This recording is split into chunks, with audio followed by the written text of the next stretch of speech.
the left and a right, I think the cord will go on your left ear. Bam. All right. How's that sound? Sounds great. Let's go. How do I sound? Do I sound amazing? You sound amazing. You got a great voice. Thanks, man. Thanks. You got a voice built for radio. You know what's funny? Someone told me the other day I have a raspy voice, and I was like, I don't know what you're talking about. And then I started listening to myself, and I was like, I guess my voice is kind of raspy. It's a little raspy. I don't know that I ever remember it being raspy. Nobody's ever told me that. It's a good tone, though. I like a little raspy. Oh, thank you. Yeah. You ever listen to Tim Dillon?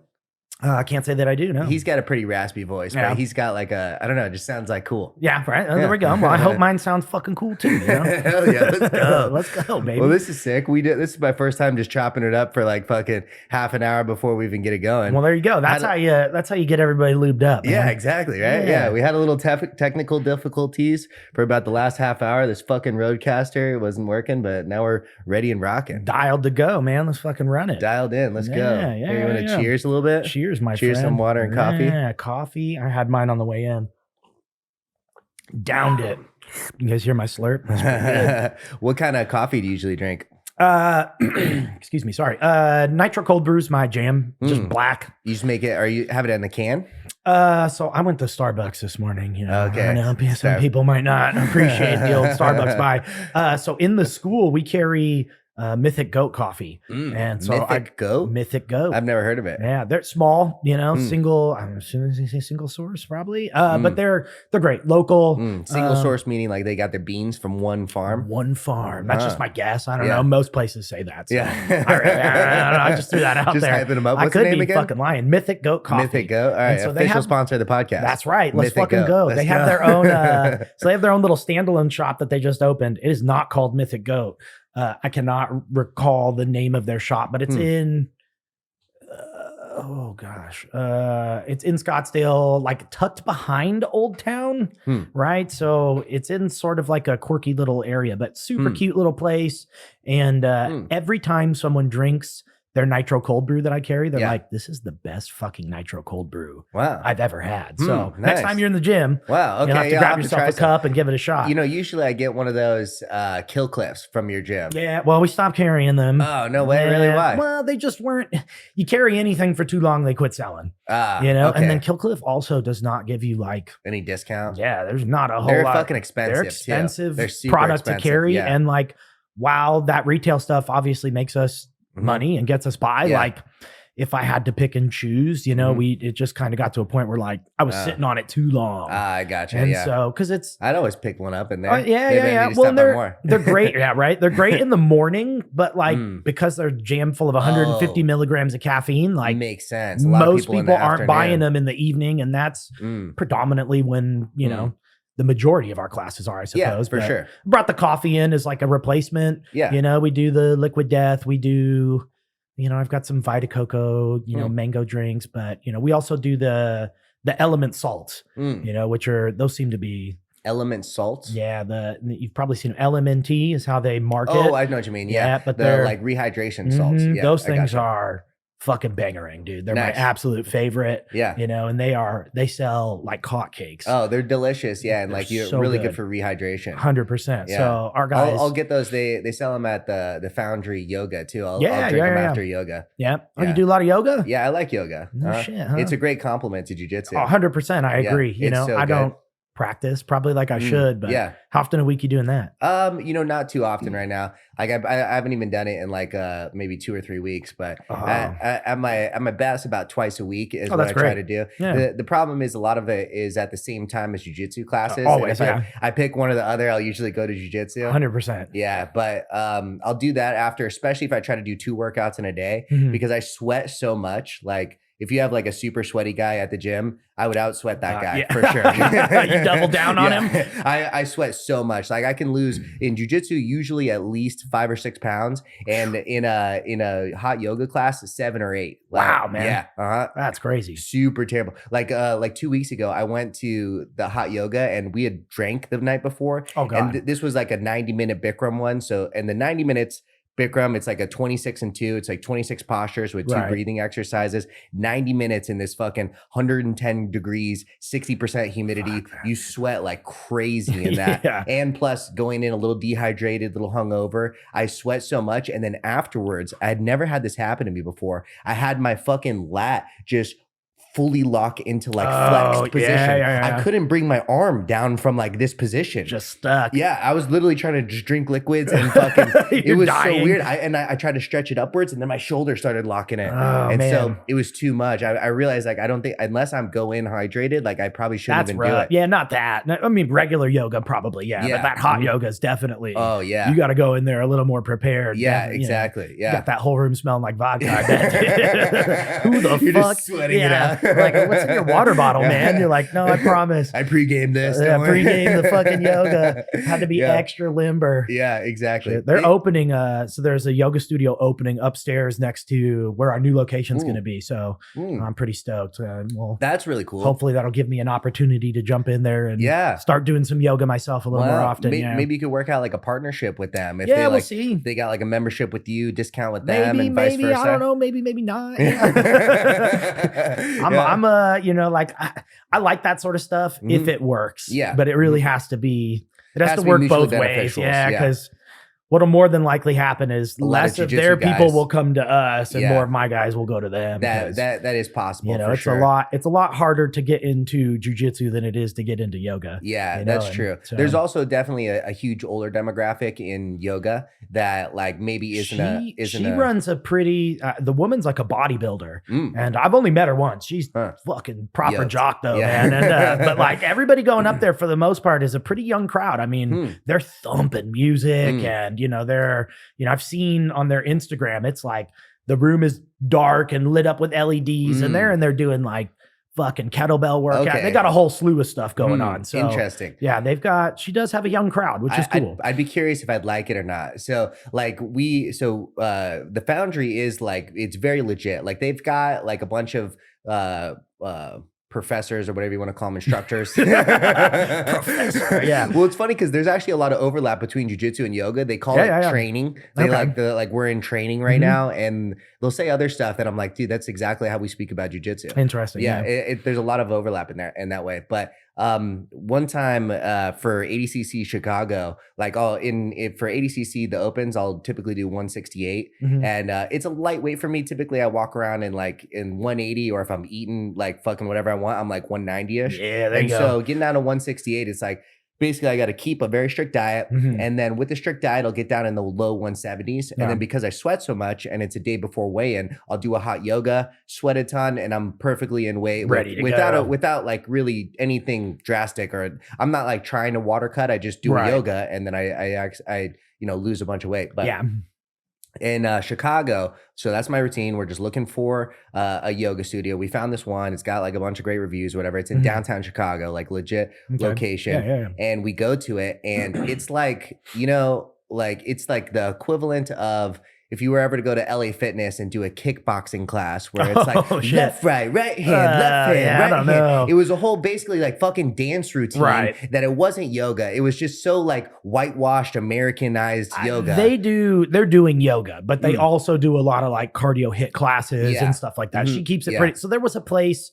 around the corner from us that didn't make it. Yeah. And she was working there, was in another spot, and then came back to our complex to open her own space. Okay. Yeah. And so she does they're heavy on fitness and health and stuff, but they do run great. They do have good yoga programs. I do know that. My wife used to go over there. Okay, nice. She's that's very good. complimentary of what they did. So. Okay, that's very good. Yeah, nice. Yeah, because yoga is not only like a physical practice, it's also like a mental practice as spiritual. Well. They can get a little wacky sometimes. Exactly. Yeah. We had some ladies teaching yoga for us, and like the last one we had was awesome, and not even saying that the other ones weren't, but they were definitely more yogied out than the last girl we had teaching for us. The last girl we had teaching for us was awesome. She understood what we're doing. We were just doing yin yoga. She's not trying to kill anybody. I'm trying to explain to the other lady though, like, we don't need power vinyasa. We need recovery and like you're killing the guys. They are not putting them too much of a too workout much stress. when it's not like a recovery. They want it for a recovery. They want soft, easy stretching. Nothing long crazy. Poses, not these fucking intense. Not these intense. Long push-ups into strong poses. Like that's sometimes like the transitions are so quickly you're never getting a deep stretch. No, and like that's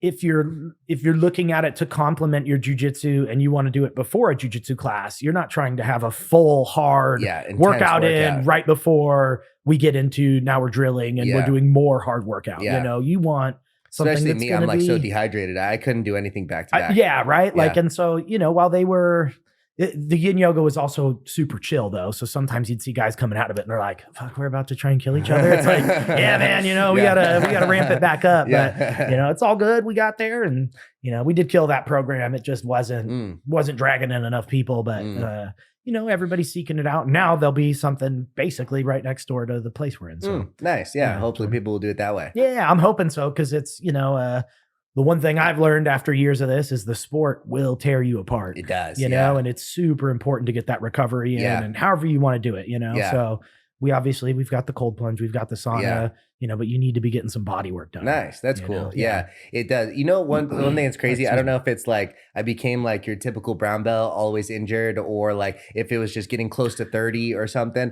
I swear to God, like I basically had almost no injuries my entire jiu-jitsu career for about 7 years. I never really had anything major. And then all of a sudden I tear my groin. I like almost break my ankle. I get this staph infection that had to be cut out of me. Geez, I was out for 6 months with that. Gross. Yeah. Sorry, fucking nasty though. That sucks, gross, man. Yeah, it sucked terribly. Like I unfortunately have like a proclivity to skin infections. So that's a bummer. And I'm super good about it too. But this one was like it was a very atypical skin infection. Like typically you'll see a pimple or something that grows and it becomes bigger from there. There was nothing surface level that you could see. It was like what they think happened. It was like I had a bruise along my shin that the bruise got infected and created like a sac. Yeah, it's like a cyst essentially, right? Inside of me. Yeah, basically. So you just started getting a lump and we're like, that's weird. Well, basically my whole leg swelled up and it swelled up super quickly. I went to the hospital. They gave me IV antibiotics, oral antibiotics. It like went away. It was gone for a whole month. I went and competed in California. And then on my way back, my legs started like hurting and then it fucking swelled, but it swelled up very slowly. Typically it's like so strange. Well, skin infection, it's like it starts slow and then all of a sudden it's just off to the races, going. It like swelled up super slowly over a week. And I was thinking just my shin was bruised because it felt like a really bad bruise. But you just competed. So, exactly. And then, but it got big. And so I went back to the hospital and they're like, this is your second time in a month. Like, we're not taking any risks. We're fucking cutting that shit out. Oh my God. Yeah. That's awful. I mean, I've had ringworm a handful of times, but like, that's it. I've been real blessed. But I was unfortunately, I tore my ACL. I had this neck injury I've got that we were kind of talking about. Like, my body was not built for jiu-jitsu, but I fucking love it. So we're running it anyways. Still worth it. It is for sure. Yeah. It's 100%. Crazy after like this was by far the most intense thing I've ever been through. But like, I couldn't give it up if you'd have to like chop off my leg. I mean, I've had 2 surgeries and I still keep showing up, you know, like it's just one of those things. And you're cut out for that or you're not. And it's, but I started falling apart real early on, unfortunately, but that's lucky, man. But I would say, but you see a lot of that though, guys wear and tear and like, especially if you don't build those recovery habits early on, it's super hard to get into them. If you do it long enough, you're going to have some sort of injury. No matter what. We're not inevitably. We're not knitting. No, we're like this is a combat sport. And you'll have guys come in and they're kind of blown away. We had a couple brand new kids last night and they were like, oh man, I didn't realize this was going to be a little too much. Yeah, I wouldn't say. I don't know. You never know, right? For them, like maybe it was. Yeah, I just think it's overwhelming. You're learning stuff, and you're like, I just thought we were going to come in and choke each other. Like it's very black and white from the outside, right? And then you get in there and you start realizing there's reasons that we make every movement that we make, you know, and that can be mind-boggling to someone who's like, well, I just watched the UFC and jiu-jitsu in the UFC is completely different than sport jiu-jitsu, you know, and it's For sure. And you think it's going to be like all fun the whole time, and then you get bullied for the first time. 6 months, 8 months, a year, depending on who you are. Yeah, exactly. In your adult male life, you just got bullied by maybe someone smaller and like weaker than you. Ragdolled most of the time. Ragdolled. And it's like, it hurts the ego. It's a complete surprise for most like young males. And the great thing is like, if your ego can handle it, you come back because, your ego tells you to. Yeah, you absolutely grow from it. You see how fucking vulnerable you are. It can 100%. Like, the biggest thing is like, I think with people is just setting expectations, like I think that's the hardest part is when guys come in and they know nothing and their expectations are, I'll be a black belt in 2 years. It's like, you have no idea what you're getting into. And that's a bad goal in the first place. It's an awful goal, but some guys have nothing to compare it to. Yeah, for sure. They've done nothing and they just think they're going to come in and innately be great. And a badass. Gonna be a badass. I beat up all my friends. It's like, who the fuck are your friends, dude? Like, I beat up all your friends too, man, but it's, that's like my number one goal when guys come in and we have that first talk is like expectations, man. This is, you got to taper them to some extent, especially, like older guys. They come in and sometimes they're like, well, 20 years ago, I was a super athlete. And I was like, dude, you're fucking 45 now. Like a little long in the tooth to be coming in and thinking you're going to be that guy you were when you were 18 again, just ain't going to happen, So it's, you got to sort of let guys know, like, pick a tempo you can stick with and, know that like what you do unto others will be done back to you. So if you come in a little hot, man, it's going to come back to you. Normally it's not nearly as, fun for most people as they think it's going to be right out of the gate, For sure. And so like when you have brand new people that come through the gym, do you put them through like a period of non-rolling, or is it like rolling right away? We throw them right in the deep end, man. I'm a kick you in the deep end and you got to tread walk. But like, we've built a culture at my school and you've been in there where like everybody's super cool, and like, I think that's, and most jiu-jitsu is, every once in a while you hear about a school where guys are like, man, that place was fucking sucked. But for the most part, it's like that. But like, I wouldn't say we're a sink or swim academy. Like I will cater to you. We have fundamental classes. Now is our program uber beginner?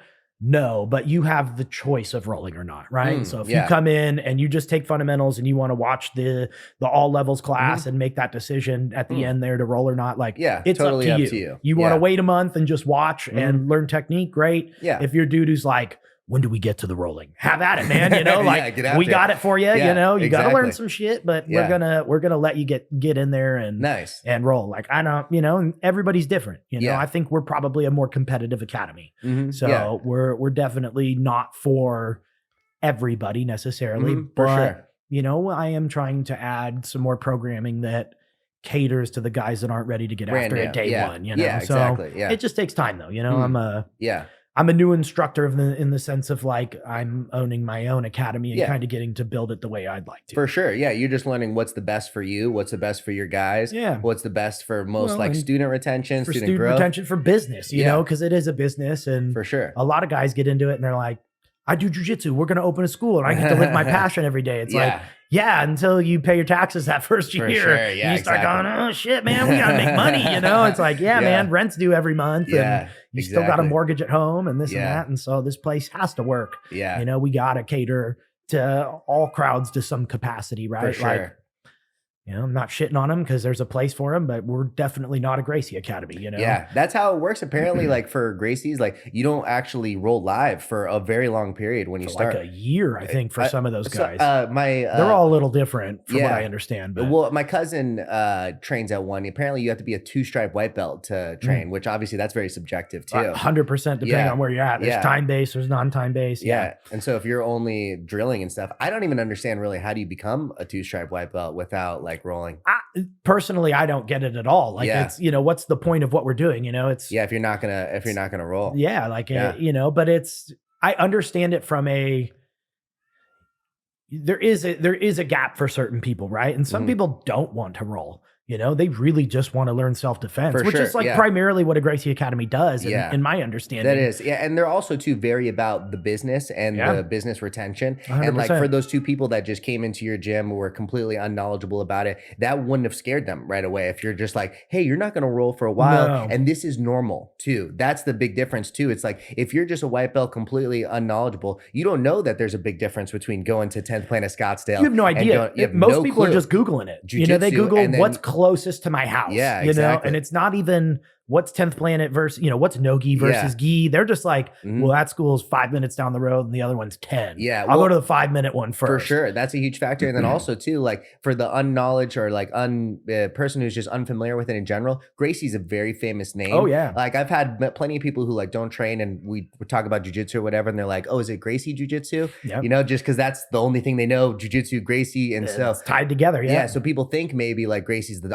best. I'm going to the best place. Splitting the difference between us. There's a Gracie Academy and a Gracie Baja, Okay, and so we get, you do get that, but you also get guys that go to those places and then they're like, I don't know if that's the place for me. And then they do come into us and they're like, oh, this was more of what I was looking for. Or they go, oh no, that was exactly where I need to be if I'm going to do jujitsu. It's like, hey man, to each their own. Yeah.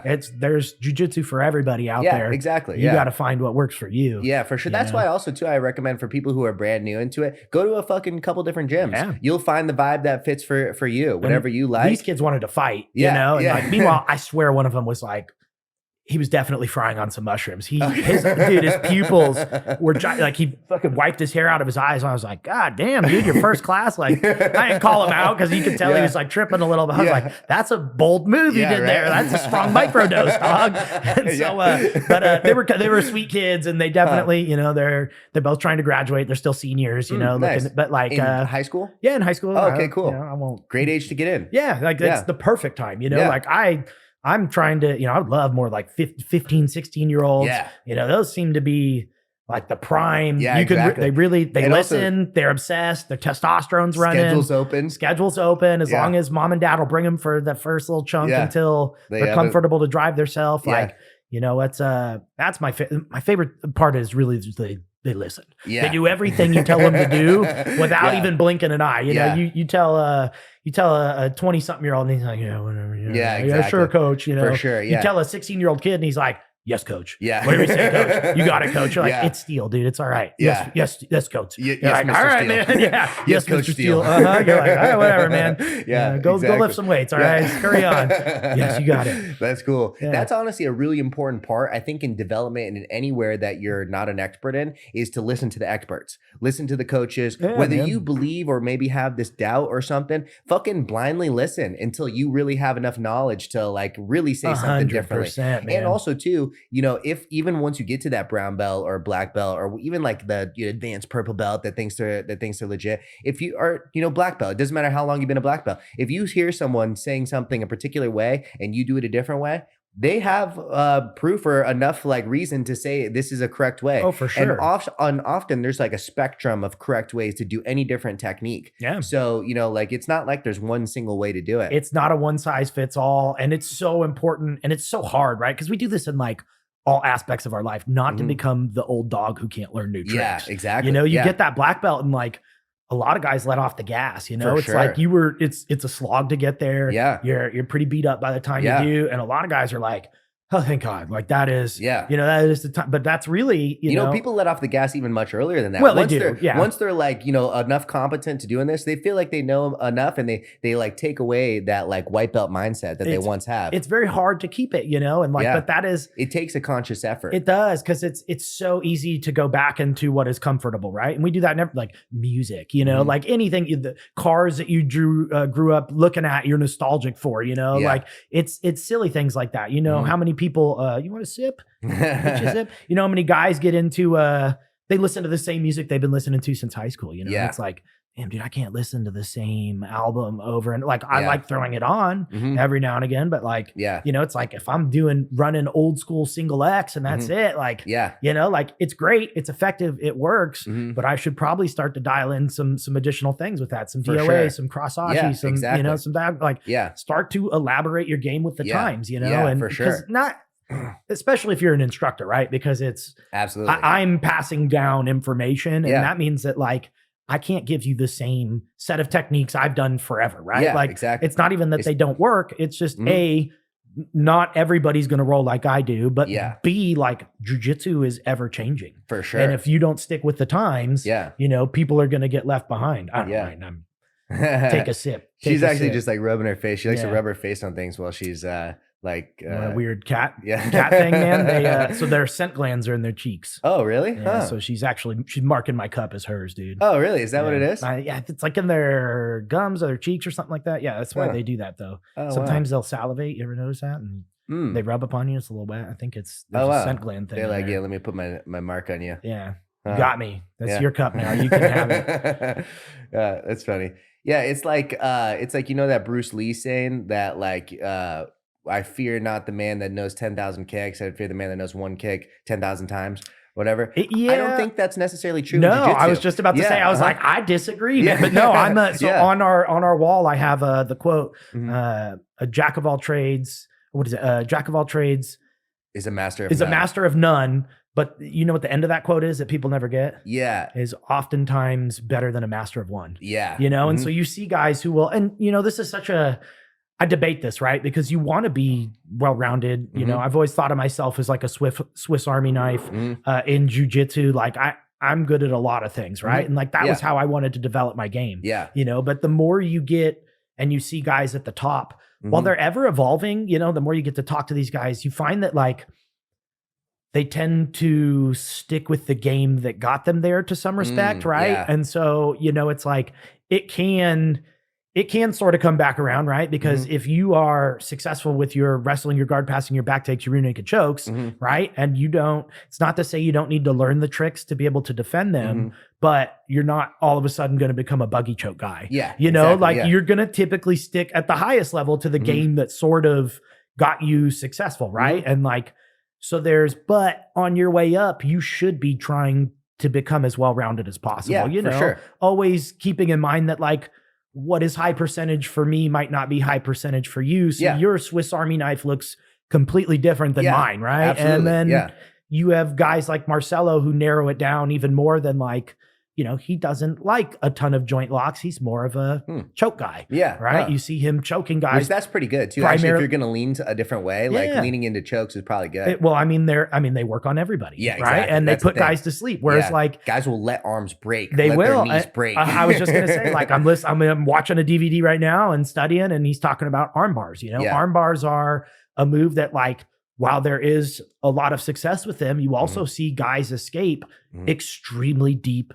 arm bars. Yeah. You know, Nicky Brog, Big Dan. Yeah. You know, Craig Jones, Gordon Ryan, J-Rod. You know, like arm bars are a phenomenal technique.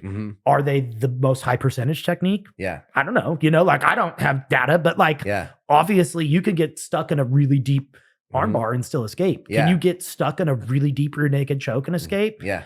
Probably less likely, you know? Like, because like there's no just like muscling out. No, your neck can't get strong, or you can't eat a pop or two and then you know jock array and continue to go on and tuck it in the lapel and win. You know, like that's not how this works. You know. Well, you know, it's funny you talk about data. Have you heard the guy Less Impressed, More Involved? Big fan, huge fan. Yeah, he does a lot of the data. He does a lot of data stuff, and so like he'll watch every single match of some of these opens, the ADC opens. Yeah. And write down or make into a spreadsheet of like what works most. And every single one, or like the 3 or 4 that I've seen, number 1 and number 2 are rear naked chokes and heel hooks. Yeah. No, it's fascinating, isn't it? Because like, and I feel like there'll be some heel hook regression in there to some point, right? Like heel hooks are they're so popular right now. They're so popular. Yeah. I mean, I would say we're probably on a decline to some extent. So too, yeah. The game's starting to round out a little bit more, you know. We like overcorrected, and now we're coming back. Now we're coming back. Like you look at find that homeostasis. ADCC, it's like, you know, but I always find this weird too. And you know, like his ADCC video where everybody's choi barring. You're like, how the fuck did they all get on the same page for the choi bar? Yeah. Like how are all the dudes at the top? Yeah. You know, obviously they all train together a lot more than I think we get to see, you know, in some respect, but like, how are they all doing it at the same time? You know, a little strange, you know, and, you know, I'm seeing a lot of, in my videos, I've been teaching some Yoko Senkaku, the side triangle. I'm starting to see a lot of that trickling out. And you're like, how the fuck do you guys? Like, it's odd. Yoko's completely sideways? The Yoko's it's like when the shin is like almost like perpendicular to the shoulders. Think I'm in a shoulders. crucifix. I throw my right leg over your head. Okay. And I'm taking a triangle from there. That would be the Yoko Senkaku. Yeah. Versus like a rear triangle. I'm on your back. Yeah. Right leg's coming over the shoulder and or connecting the front them triangle. You're right in front. Right in front, obviously. Yeah. But which like, there's like variables of that front triangle now where you can start to rotate and invert and change the lock. And like, my Japanese isn't all the way there for all that term. I only know the Yoko, all right, man. But yeah, like it is fascinating, right? Like the game's ever evolving. When I was coming up, it was like you front triangled or you did like a reverse triangle, Braulio Estima style. And like that was about it. You know, there wasn't all this inversion and stuff and all these additional techniques. So it's cool, you know? It's very cool. And it's funny too, because like I know what you're talking about. I saw Danaher like describe the perfect triangle, or it was like part of his triangle series.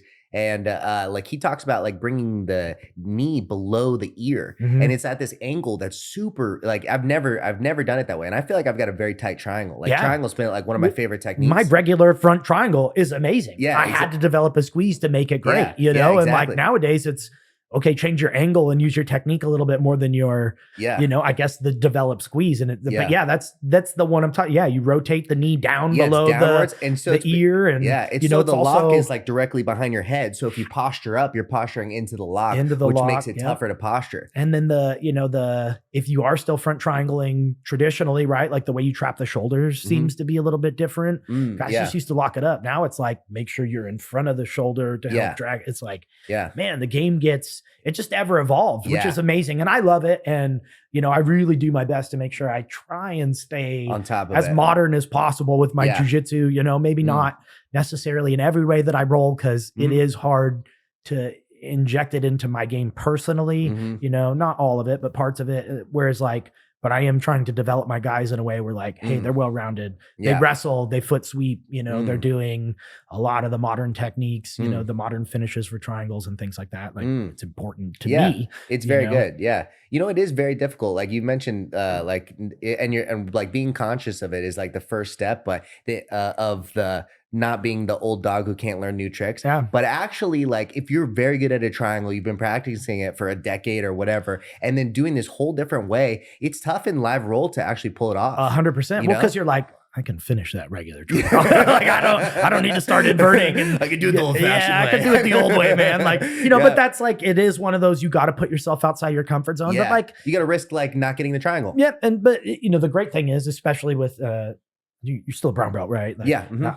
I can play around with shit a little bit more. It's like coach isn't watching anymore. You know, I don't have quite as much at stake to be like, hey man, this is, I didn't lose that because I couldn't have finished the other way. I lost it, you know, so I get a little more leeway, I suppose. That's just a mental shift though. It can be though. You can do that at any level. You can do that at any level. You know, it just depends on your coach, I suppose. If he's watching you and he's impressed with that, great. If he's looking at you like, why didn't you finish that fucking triangle, man? Yeah, like, you're like, because I'm trying to work some new shit. He's like, do it the old way. You know, you're like, all right, man. You know, and so I suppose it all depends on where you're training and who your professor is, which is, you know, I think that's. I got called professor the other day. It was pretty great. Nobody calls me professor. I found it pretty funny. So I saw a meme the other day that was like when the coach asked to be called professor, and it's like a fucking, I don't know, like an army or like a Nazis like just being together. And then when it's like when your instructor calls coach, and it's like a bunch of dudes like smoking weed together. Like coach just seems like a lot way less. It's so chill, man. Intense, well, like, and I don't want to be.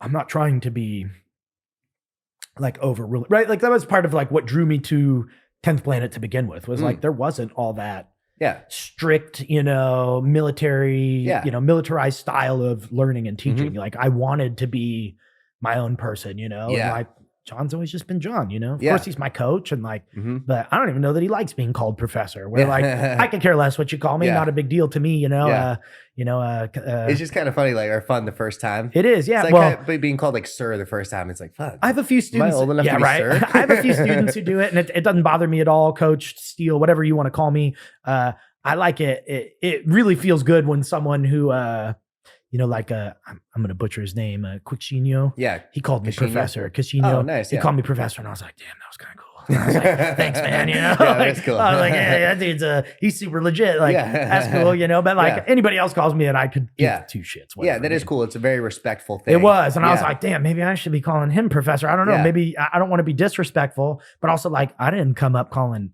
anybody professor. That was not how we rolled in the system. Like we were very lax. And versus he's probably a very traditional jiu-jitsu. Oh, super jiu-jitsu. Like, I don't know even who he got his black belt from, but he's like a fucking 12 stripe motherfucker right now too, I don't know who it's from. I know that he was with Kyle Terra for a while and then started his own. Started Aries with Samir and a few other guys. But no, I don't know. I have no idea. That's cool though. Tell you.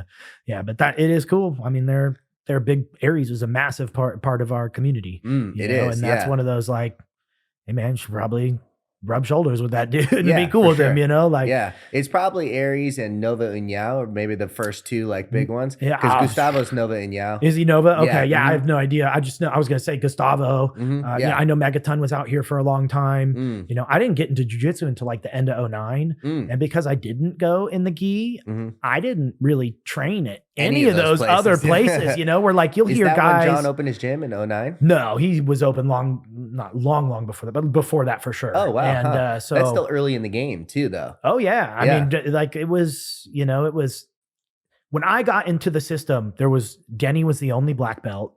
Denny Prokopos. He had just gotten his black belt. He was the first black belt in the system. And there was maybe 20 schools, maybe something like that. And so like I got into the system. Was he really in Arizona?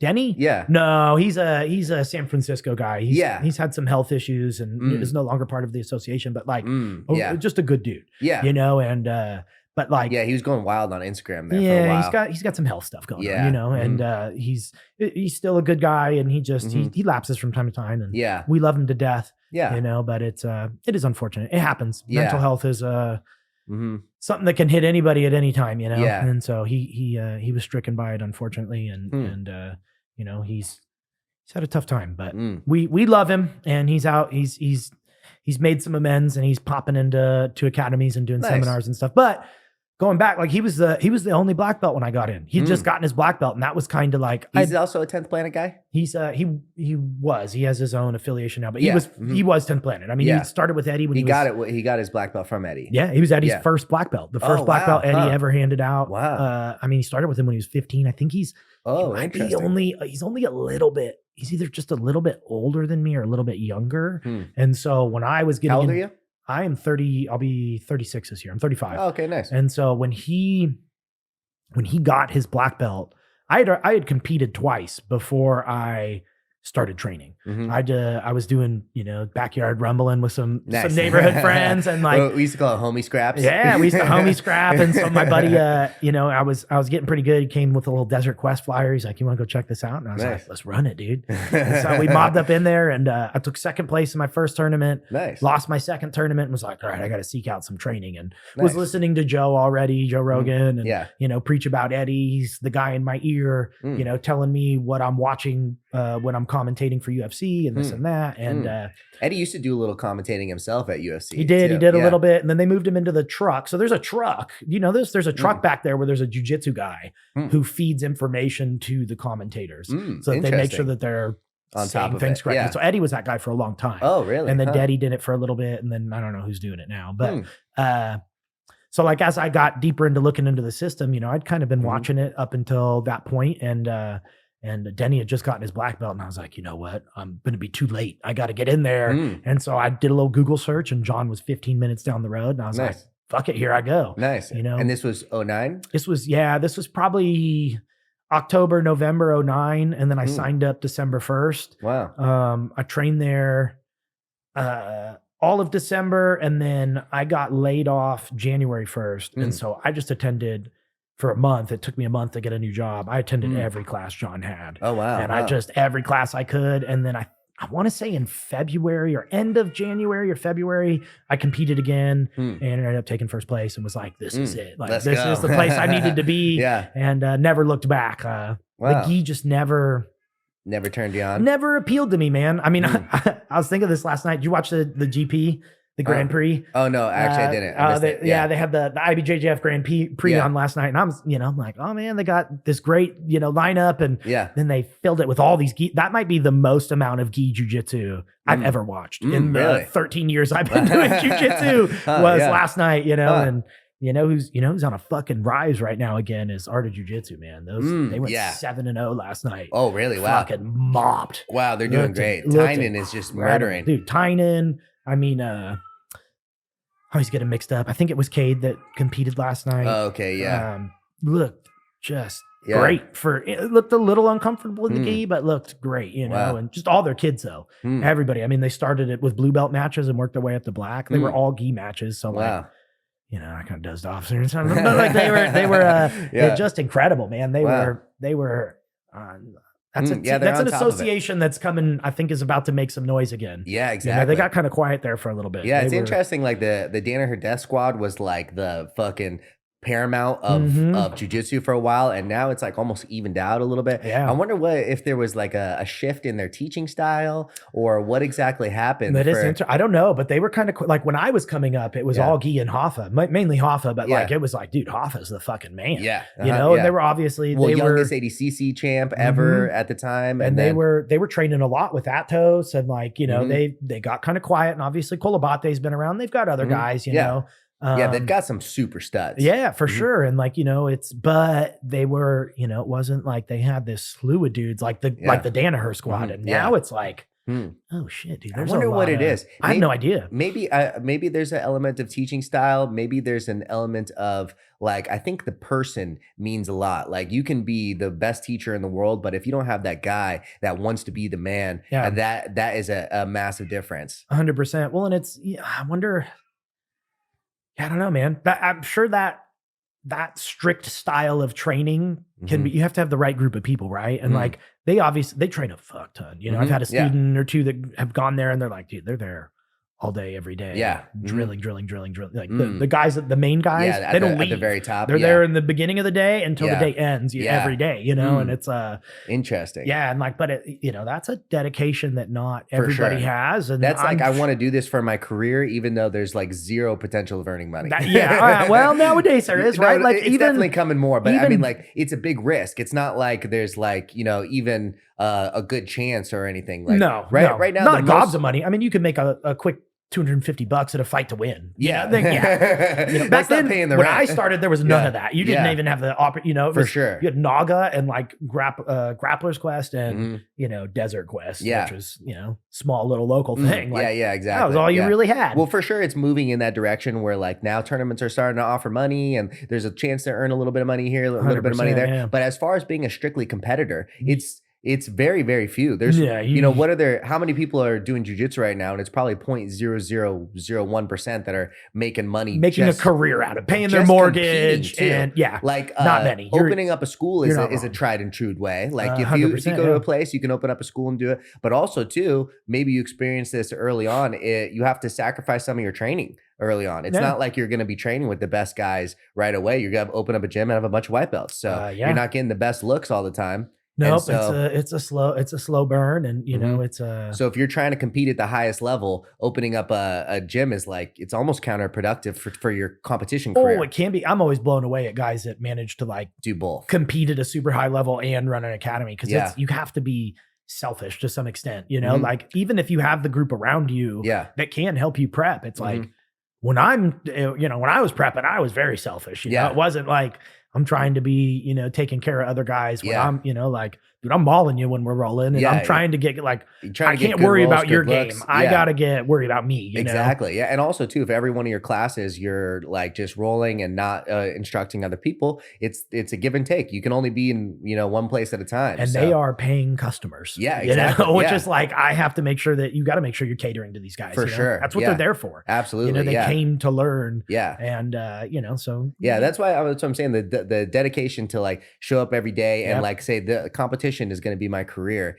and do that. Like Mikey Musumeci talks about how he like trains for 12 hours a day or like 14 hours a day. I mean, you need sponsors, right? Like I think that's the only way, but I know, I'm like put anybody on, but I know sponsors that don't pay anything. Yeah. Like they're great like, sponsors. I'll give you a gi a week. They give you gear and shit, but they every don't. other month. There's not a check coming in the mail for nothing, you know, and they're basically riding your name, which is like, it's great. We all need each other at the end of the day, but like, well, also too, it's like they're running a business too. They've got to like have a return on investment. Yeah. So if they're paying you just to fucking put out their stuff, how much revenue are you bringing back for them? Depends, you know, how are you competitively? What's your following look like? Yeah. You know, which is a big one. That's a hard one to grow sometimes, you know? Yeah, exactly. Especially if you're not like, there are good grapplers who aren't fun to watch. Yeah, exactly. You know, and it's like, and there are shitty grapplers who have this massive following. Yeah. Like the Dylan Dennis type people. You're like, why? Yeah. Why? He was very high level for a while, but it's not like he's done anything in forever. Cliff, man. Yeah, and he's got millions and millions of followers, can bring a lot of views and stuff. Well, that's just straight up like, I don't want to say cringe, but he's really good at being like the antagonist, right? And like that social media algorithms love that shit. You know, like they're gonna pump your shit hard. You know, it's like you find like whatever the response is, and if you're leaning into that response, you're doing like that's kind of what it wants. It's tough because like I was having fun making my like Monday motivation videos. Yeah, but like it was killing Merry motherfucking Monday. It was killing my class attendance. Meanwhile, it's like, really? Why would you say that? Or what do you think they were just too direct? I think people felt like I was talking about them. You know, you got your casual guys and they're like, man, coach is shitting on me. It's like, dude, it's not. It's an online persona to get people to fucking, you know, like my page, bring me some social media, get some guys in the school who want to be serious. Like I'm not shitting on I'm not talking to my guy who's training twice a week. Yeah. You know, and you're also not talking to the guy who fucking, you know, has this, you know, is pursuing a law career, who trains twice a week. Like that's, you know? You're not my guy that I'm yelling at. But if you take it personal, like you're gonna quit showing up, and then it's like, dude, I'm fucking that sucked, you know, because like they're for all my casual dudes, they pay bills too, you know, and so it's like, man, I need those guys around. So I almost made one again on Monday. Got a little fired up about something, and I was like, I'm gonna fucking fire one off, and I was like, I don't know if I should. And, you know, maybe you keep doing that. Maybe but part of me, maybe one of these merry motherfucking Mondays is just talking to the people that like, you know, are is exactly that. Hey, everyone has different goals, and maybe like if I'm telling you fucking get after it, I'm saying my career is jiu-jitsu, but maybe you're getting after it is banging out calls at work, or you know, it's like I'm not just talking about maybe show up every single. Not me. Yeah.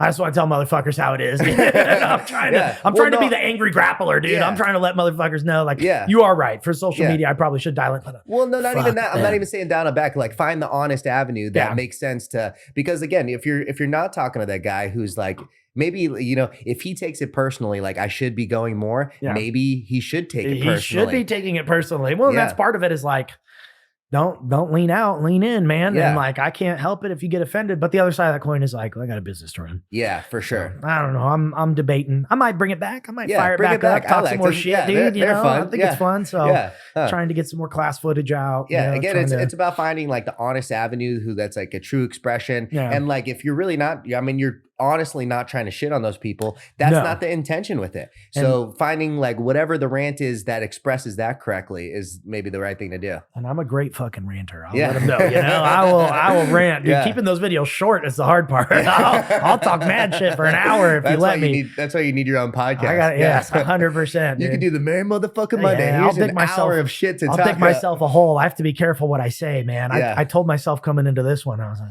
be a little reserved. I know you don't edit up in here, you know. No, not at all. Yeah, exactly. I can't. Which is good. Yeah. It is great. It is great. You know, but I can talk some shit. So. Yeah, that's okay. Yeah. That's good. Well, maybe I ain't trying to make no enemies, you know. But exactly. Yeah. It's about finding a good way to do it, an eloquent way to do it, a way that's an expression correctly. Maybe I don't know that eloquency is if that's even a word, is my forte, you know. I am maybe it's that's where you're a white belt at. It's like we need to add some attention. Yeah, there you go.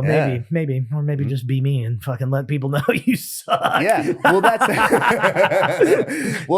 the thing though. You can be you, express that point, but do it in a way that makes them convinced. You're not wrong. You're not wrong. Yeah. You know, there's always a way. There's always a balance. Yeah. And, I'm being stubborn right now. Is all. I'm being an old dog that doesn't want to learn new tricks. That's maybe it. Yeah, exactly. It's like I want to tell them the way I want to tell them how I want to tell them, and you're gonna receive this information the way I'm giving it. Yeah, and it's like you know, you attract more bees with honey, but there's a way of doing it without being a bitch about it. Yeah. There's a way of doing it like just articulating in a way that's like, fuck, that guy's right. He is right. You know? Yeah. It's the difference between, I think, like you ever watch that podcast I don't even know what it's called. It's like, I think it's called Whatever or something. It's some fucking dork who like brings on a bunch of OnlyFans girls and then just talks about what sluts they are. Oh my God. Yes. You know what I'm talking about? Every single one of those videos that shows up in my, annoying. I can't stand that you know, fucking guy. It's so fucking annoying. He's such a pretentious douchebag. He's such a dickhead. Yeah. But you know, it's like the difference between him and Andrew Tate, which like, you know,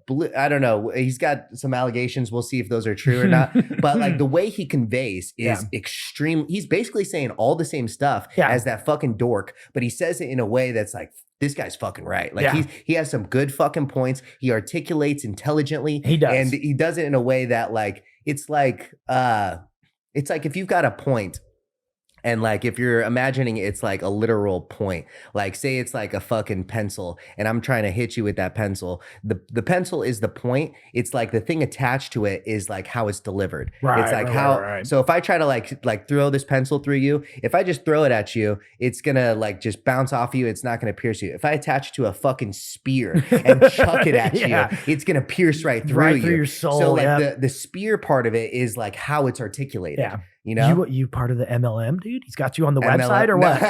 All right. The Hustlers University. University's got you, dude. Yeah, no. It's he's a wild guy, man. That other guy is fucking annoying. He's a fucking dork. Yeah, I can't. He's the worst. Those videos make me super uncomfortable. I'm like, why? And I also just don't understand why people. I think they're going on there assuming they're going to get clout, and they get on, and it's just like, dude, it's just so on the nose. What do you rate yourself? It's like, dude, just stop, man. You're mid, you're fucking full. It's like, damn, dude, fucking just relax. Chill, man, chill. No, it's so annoying. Yeah, it's just so cringy. It's just not a good way to do it. I will focus on my delivery. I'll dial it in, and I will bring back the merry motherfucking Mondays, man. I'll let the people know. Yeah, let's go. Yeah, and dude, again, it can be that like brash, like hard way to do it. But there's just, you got to find the avenue that makes the most sense. Yeah. It's like fucking like water running down a hill. Like it doesn't like force any way. It goes the ways that like allow the water to go down. Preach to me, Bruce Lee. Let me know. Fucking, my guy, get me with the be water right now, man. Be water, my friend. Yeah, I should listen to your advice because you got a good Butter Smooth's a very prolific little page you got going out there, man. Speaking of Butter Smooth, when's the tournament coming back? Dude, I'm gonna do it this year for sure. It's just right now it's lost a bunch of money every time. It's tough. And and it's like I have a backstop of how much money I could lose, you know. I think we all do. Exactly. Yeah. And so it's been super fun. The reaction to it has been fantastic. I think everyone has had, for the most part, like reach out to me if you think you haven't, or any reason I could do better. But like most people's reaction, or every reaction I've heard has been fantastic. Everyone has a fun time competing. It's a sick vibe in there. Everyone gets hyped. This last time there was 18 matches and 15 ended up in submission. That's incredible. Like guys are just sending it. I love getting after it. It's like it's a judge's decision rule set, and fucking the judges decided 3% of the time. That's it. Yeah. No. And that is what we come for. That's what we come for. That's what jiu-jitsu is supposed to be. It's like the decisive checkmates. You don't want to fucking win on time or by stalemate or some bullshit. You want to win by checkmate.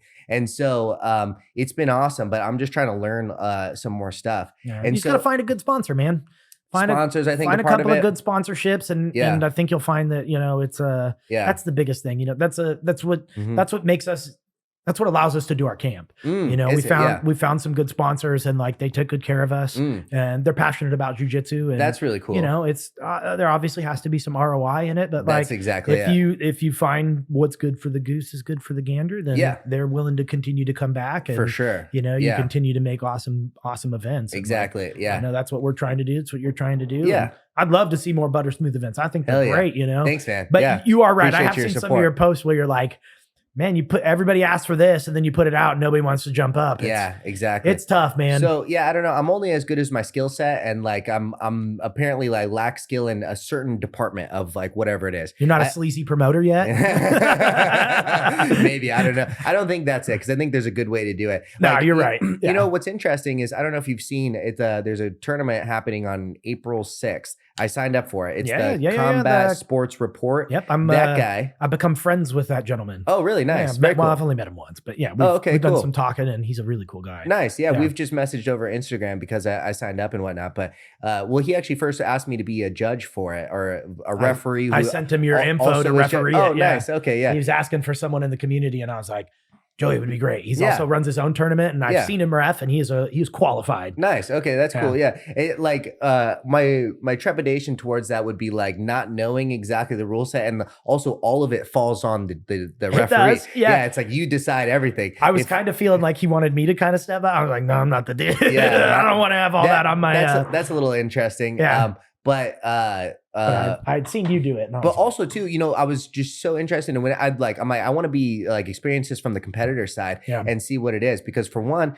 the setup is almost exactly like what I do. Yeah. It's 2 16-man brackets plus a bunch of super fights and the $1,500 payouts for the brackets. Yeah. And like I charge $150 sign up fee. He's a $200 sign up fee. Every time I've done it, I've had, let me think, 64 spots of like between the brackets, like available for sign up.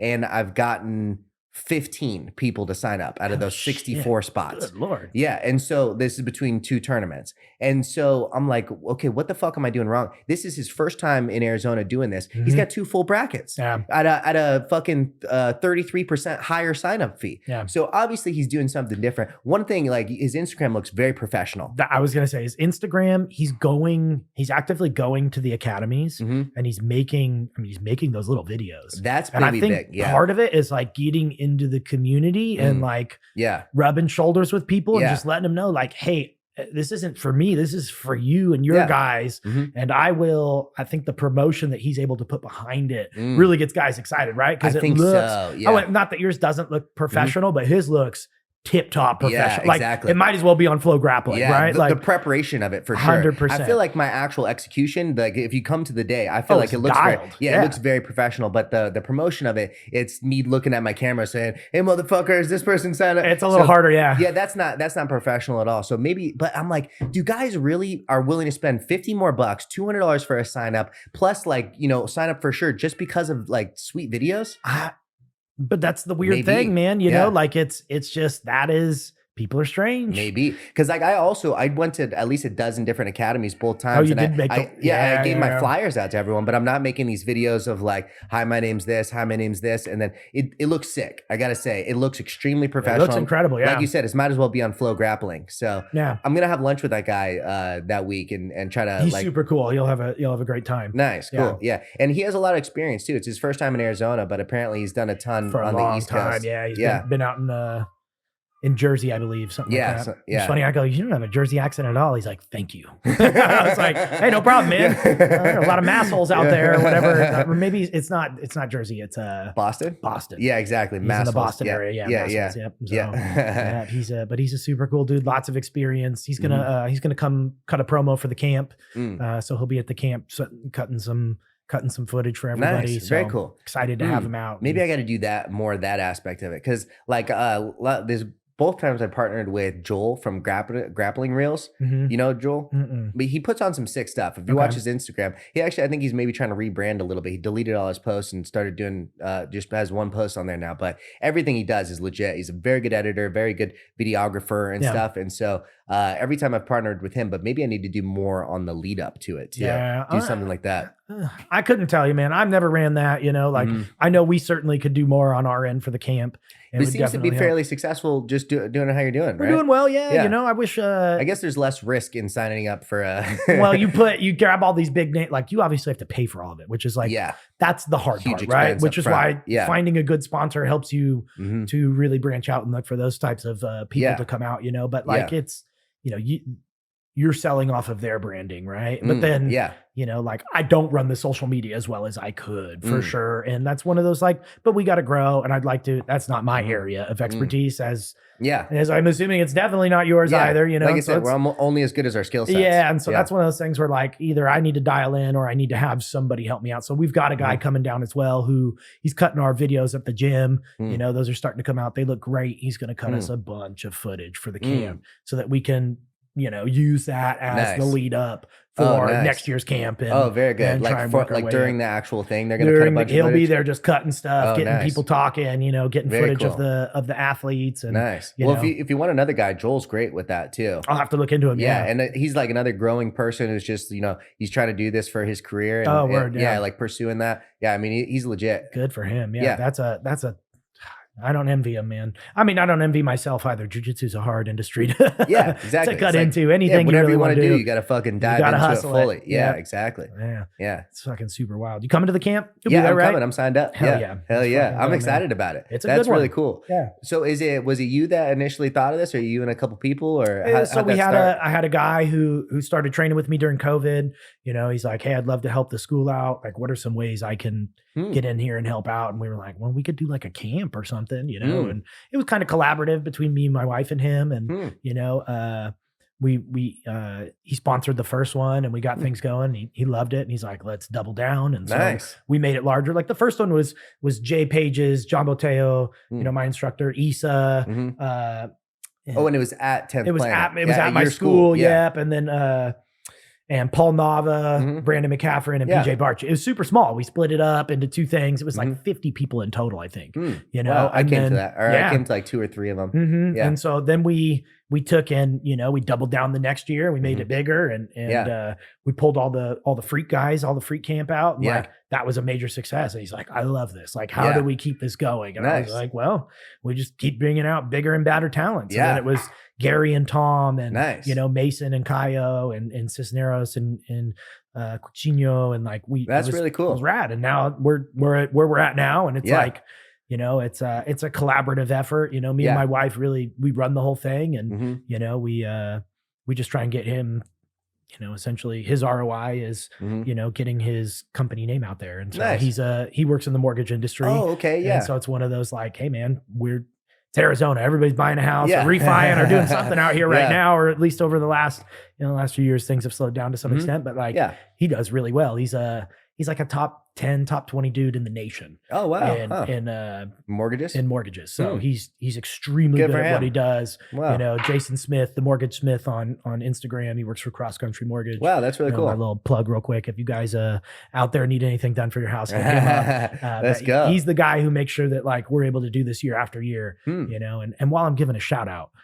So on the other podcast, it's so funny. My wife goes, you did a great job, but shouted everybody out but me. And I go, I had to have him cut a section out because I was talking shit. And it was while I was shouting out my wife. And so her thing got clipped. Honey, I love you. Shout out to my wife, Mandy. She's in Florida right now. Hold it down, but she'll be back. And, you know, she's a major part of the success of our gym and of our camp. Awesome. And, you know, obviously we've got tons of other sponsors, you know, that are part of this. We got Liquid Death and Element, you know. Wow, Liquid Death's a sponsor? Yeah, I mean, they're just product, you know, but like that's cool. That's it, you know, and it's a huge deal to us because they're a big name and, you know, we don't get, you know, that's basically it. They drop us off a bunch of cases of water and we're like, Brad, but we give it out. Every for the first like 10 podcasts, I'd be like, Liquid Death, official sponsor of the podcast. You're like, please, maybe. I did that with about a dozen different brands. Yeah. And I mean, something will stick eventually, right? Exactly. You know? But yeah, you know, we've got Very Berries, we've got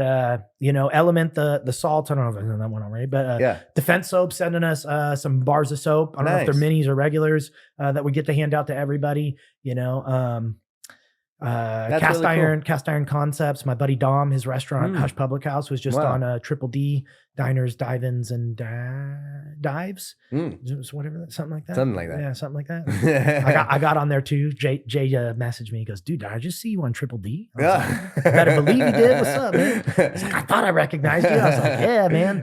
So that's it. Depends. Were you watching Pornhub? Yeah, right. Yeah, exactly. 100%. Yeah. I don't know, man. Where were you watching? Which Triple D you talking? Which Triple D, dog? Because this thing is triple stacked. To both. Yeah, to all of them. You know. That's cool. Well, nice. That's really cool. Yeah, that's a really big part of it for sure. Finding good sponsors. You have to, and really, it's just like reaching out. And so that guy, you'll talk to him. The mortgage guy? No. The combat sports guy. What's his name? Combat Sports Report. Combat Sports Report. I don't know if I even got his name. We messaged a little bit. I forget. I should know his name. I feel bad not saying it. But so he's got this cool, like a website for companies just like this. You put your business info in, and they put you in contact with companies that are basically doing promotion. So like he is sponsored. They're looking for people to sponsor. They're looking for people to sponsor. And so initially you don't get the great ones, but as you grow as a partner with people and that you get a good reputation on your own, they start to, you get more. And so that's how he's got on it. You know, it's not, cause I've reached out to them dozens of times and you just, nothing, crickets, you know, but. Wait, reach out to who? On it. Oh, okay. Yeah, like you're just trying to get like, hey, can we get some sample packs of this or that? You know, to just to hand out. That's it. Like we do goodie bags at the camp. Everybody gets a goodie bag. You know, you've been, we just give you shit. There's really no reason for it. It's honestly extra work for us for no reason. You go to any other seminar, you know, big camp, you ain't really getting shit, you know, but we do rash guards and we give you some goodies. We try and do some good giveaways every day. Cool. And you're trying to offer a really good product. Value for the what 100%, you're paying for. Yeah, well, because it's expensive and, you know, jiu-jitsu's, it's exhausting and it's a long weekend, but you know, you also, at the end of the day, we expose you to some products that we believe are beneficial, you know, or people that we believe are good in the community to help you out. Like we've got Craig coming in to do some stretching exercises that translate directly to jiu-jitsu instead of saying, okay, here's yoga, which people are going to be apprehensive about, you know, or have been in the past. Here is stretching specifically for our sport to ail some of the things that all of us go through inevitably, right? Like low back problems, neck problems, you know, your shoulder hurts. 90% of guys that come in all have these problems. Here's like a 5 to 10 minute routine that can help with it. So I try and make sure that we're getting stuff in people's hands that I believe is important, you know, defense soap, drinking the proper water, having, you know, the salts, you know, these things are important, you know, eating at my friends' restaurants, you know, places that are small businesses. Stuff you believe in too. Yeah. And that's like, I think one of the most important things for sponsors too is like stuff I actually like, I enjoy. I'm not reaching out to bullshit. You know, we've got the acai folks coming from Very Berries. They train out of John's. They're brand new. They don't have like a place and they're just going to come slang acai, you know, during lunch, you know, come in at lunch. Acai's delicious. You can eat the shit that we have. And if you want some dessert, you can go buy some acai from the homies, you know, help them start to get their name out there in the community. And, you know, that's really what we're trying to do. That's really cool. Is bring everybody together, right? Because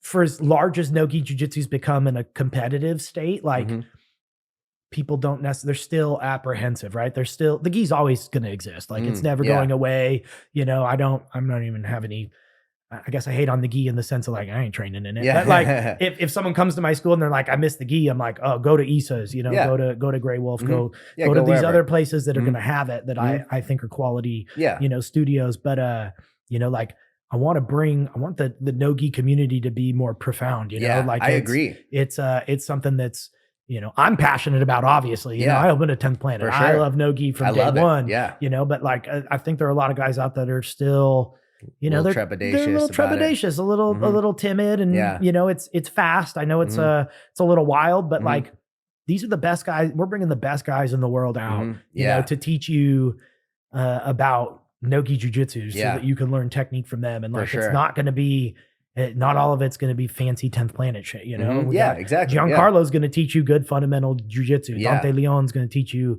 not free, but good fundamental jiu-jitsu, you know, like these are the guys that we're looking to get. That's really good. In your backyard. Yeah, you know? exactly. Like, you don't need to travel to Texas or to. It's really cool. It seems like you're putting out just a better and better product every time. I think it's important. Yeah. I think it's super important. Yeah. It's because the community, I think the community could use it. You know, we need another big no-gi tournament, you know, like you're running because they, you know, Gustavo canceled all his no-gi stuff this year. Said attendance wasn't good enough. And it's like, man, that's a bummer. That's a super bummer. You know, I know that like, while we aren't like as an association the biggest fans of IBJJF, or at least haven't been in the past, Eddie's been making a larger push for us to hit Worlds. You know, last year we took an Army to Worlds, you know, as an association. Yeah, let's go. You know, we were looking for a Worlds title. We fall a little short. Yeah, maybe we aren't necessarily all on the same page with what needs to be done to win that title, the points you and know, all that, and like we'll get there. But the like strategy in that type of tournament, I took a handful of guys and we came back with a gold medal, and that's awesome. Like that's fucking sick. You know, it's like world's gold medal. Yeah, it's a huge deal, you know. And so it's like, man, we gotta, you know, those would have been great primers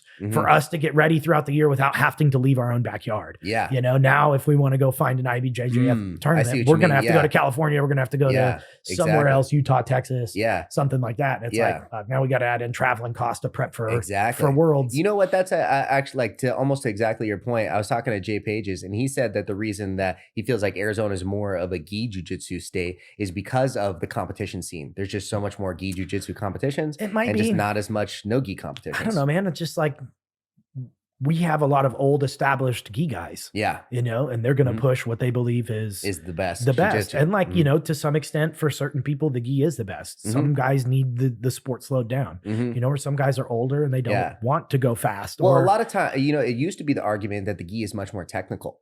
And I disagree actually, because I feel like with no gi jiu-jitsu, if your technique is not there, they're going to slip out. They're not going to get it. With gi jiu-jitsu, you can slowly pull someone into a submission. You can slowly pull yourself through a guard pass. You can grab onto something and avoid getting your guard passed. Well, in no gi jiu-jitsu, if your technique's not there, it's not happening. Yeah, well, and there are, you know, I think, obviously, I'm not saying the gi isn't technical. No. I think the biggest thing is like they are different. And we oftentimes try to compare them to each other. And while they're still grappling, they're kind of becoming different sports in some respect, right? Like one is completely based on your ability to manipulate your opponent via their clothing, right? And the other is literally like, we took that away. Yeah. Now it's my ability to close distance, take away space, and manipulate your body through your body, not through what you're wearing, Like they are different, you know? And it's like, while they're both jujitsu, they're just different styles. And like some people will dig their heels in and be like,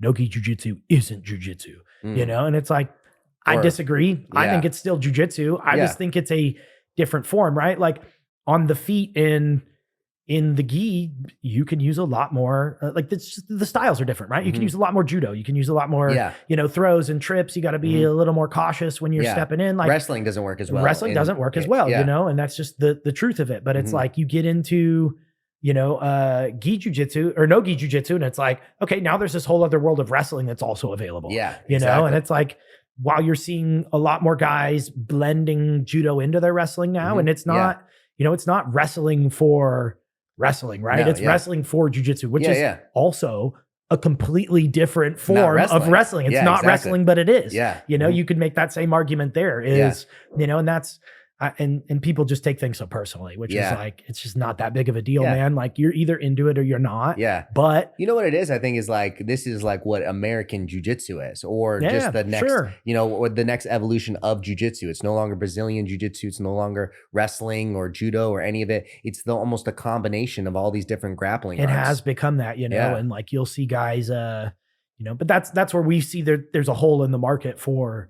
this style of, you know, of camp, right? Of seminar, right? Because it's like, there's gi stuff happening all the time. Or you have you know, I'm not hating on it.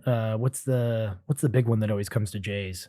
The Globetrotters. The Globetrotters comes to town all the time, but like they're not bringing out guys that you necessarily are like, you never even heard of I've never even heard of most of them. And like, and it's so split. It's cool. Yeah. And it's like, you get like, you're going to learn some stuff, but you're also going to learn, I mean, 80% of it's in the gi. Yeah. And the other maybe 20% is no gi or whatever. Like it's all, you know, it's like we see the hole in the market for a strictly no gi camp. Yeah, exactly. And it's not like you have guys that like, these are top 5, top 10 people in the world. All of them. Yeah, almost. Exactly. A couple of them too. John Calistein's not in that list. Yeah. He probably was at some point. And Andy Varela, I don't know if Andy's in that list. Yeah. He should be if he's not. Both of them are super good though. We're talking about incredible. Top 1% you're talking about jiu-jitsu for sure. Yes. Yeah. And so, I mean, you can't necessarily say that about a lot of other seminars. No, not at all. You know, and we're doing it. I think a clear difference. I mean, yeah. And I mean, some of them, it's like we're saying top 1% for sure. Some of these, you can't even say top 10%. No, not even close. You know, you're like, that is within the 2% range. If they're not in the 1, they're in the 2. Yeah, exactly. And like we said too, I mean, some of these guys top 10, top 5 in at least in their respective weight class.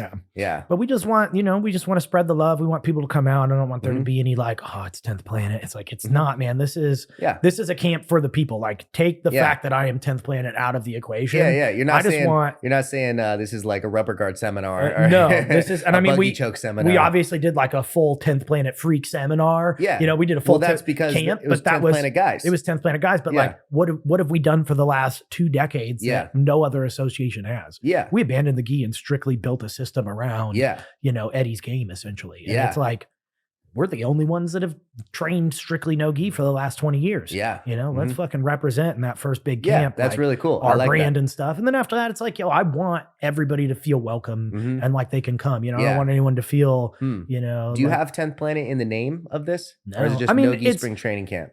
The only place where you see 10th Planet is you register through our website still. You know, so we do need to make its own individual website so people don't go on there and be like, oh, 10th Planet. You know, but it's I'm like just gonna learn rubber guard. but it's like, look at all the names. Like these, Giancarlo is not teaching you rubber guard. You know, for like sure. neither is John Calistine. Or, you know, Dominic Mejia is not going to teach you that. But you know, it's you can still see how some guys. I mean, for as open as jiu-jitsu has become, there's still some pretty closed off communities out there. You know, like we are. You know, when I started training, 13, you didn't cross train. You know, 13 years ago, you just didn't do it. That was like super taboo. You know, and now it's like everybody cross trains all the time, depending on where you're, you know, where you're training. Professors would like look negatively upon that. Like, you're like cheating on them. You're not getting 100%. Like you might as well have slept with someone else's wife. You know, like what the fuck, man? Like you're not getting. I'm not good enough. Yeah, you can't get that belt promotion now. It's like, come on, man. That's like crazy. Yeah, it is crazy because it's we are still super niche. You know, I know the sport is growing and people say it's like larger than it ever was. Like, sure, great.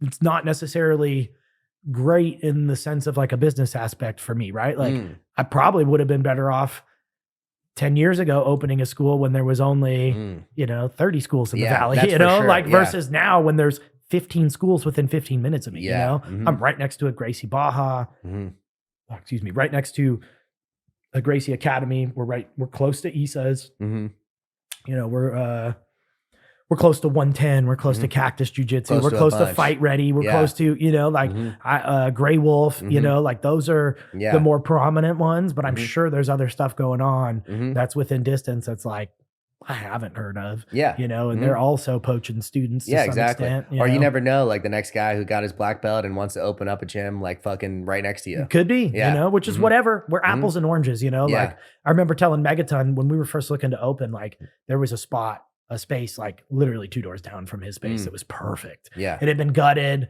You know, there was a restaurant that was going to move in there. You know, the place was ready and primed to go. It ended up falling through, but I remember telling him, I go, dude, I almost opened up right next to you. And he goes, oh, it would have been awful.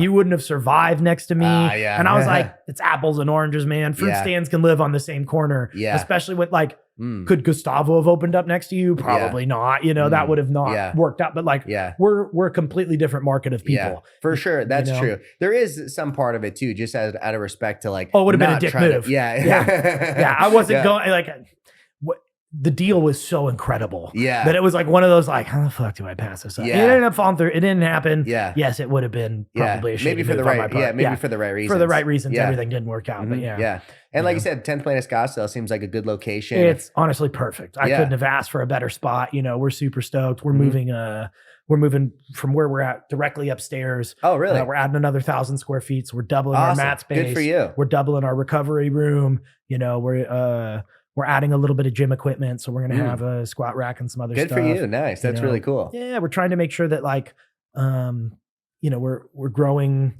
not only so that we can grow, right? Because I want to make sure there's space. We have, I mean, you've been in my academy. We're about 750 square feet of mat space. So it's a little tight, you know, and during the day, not that big of a deal. In the evenings, you know, you get 25, 30 people in there and it's like, ooh, it's tough, you know. No wrestling anymore. No. And the guys will do it anyways. You're like, dude, stop trying to kill each other. But it's not happening. And so we'll double that up and that'll be great.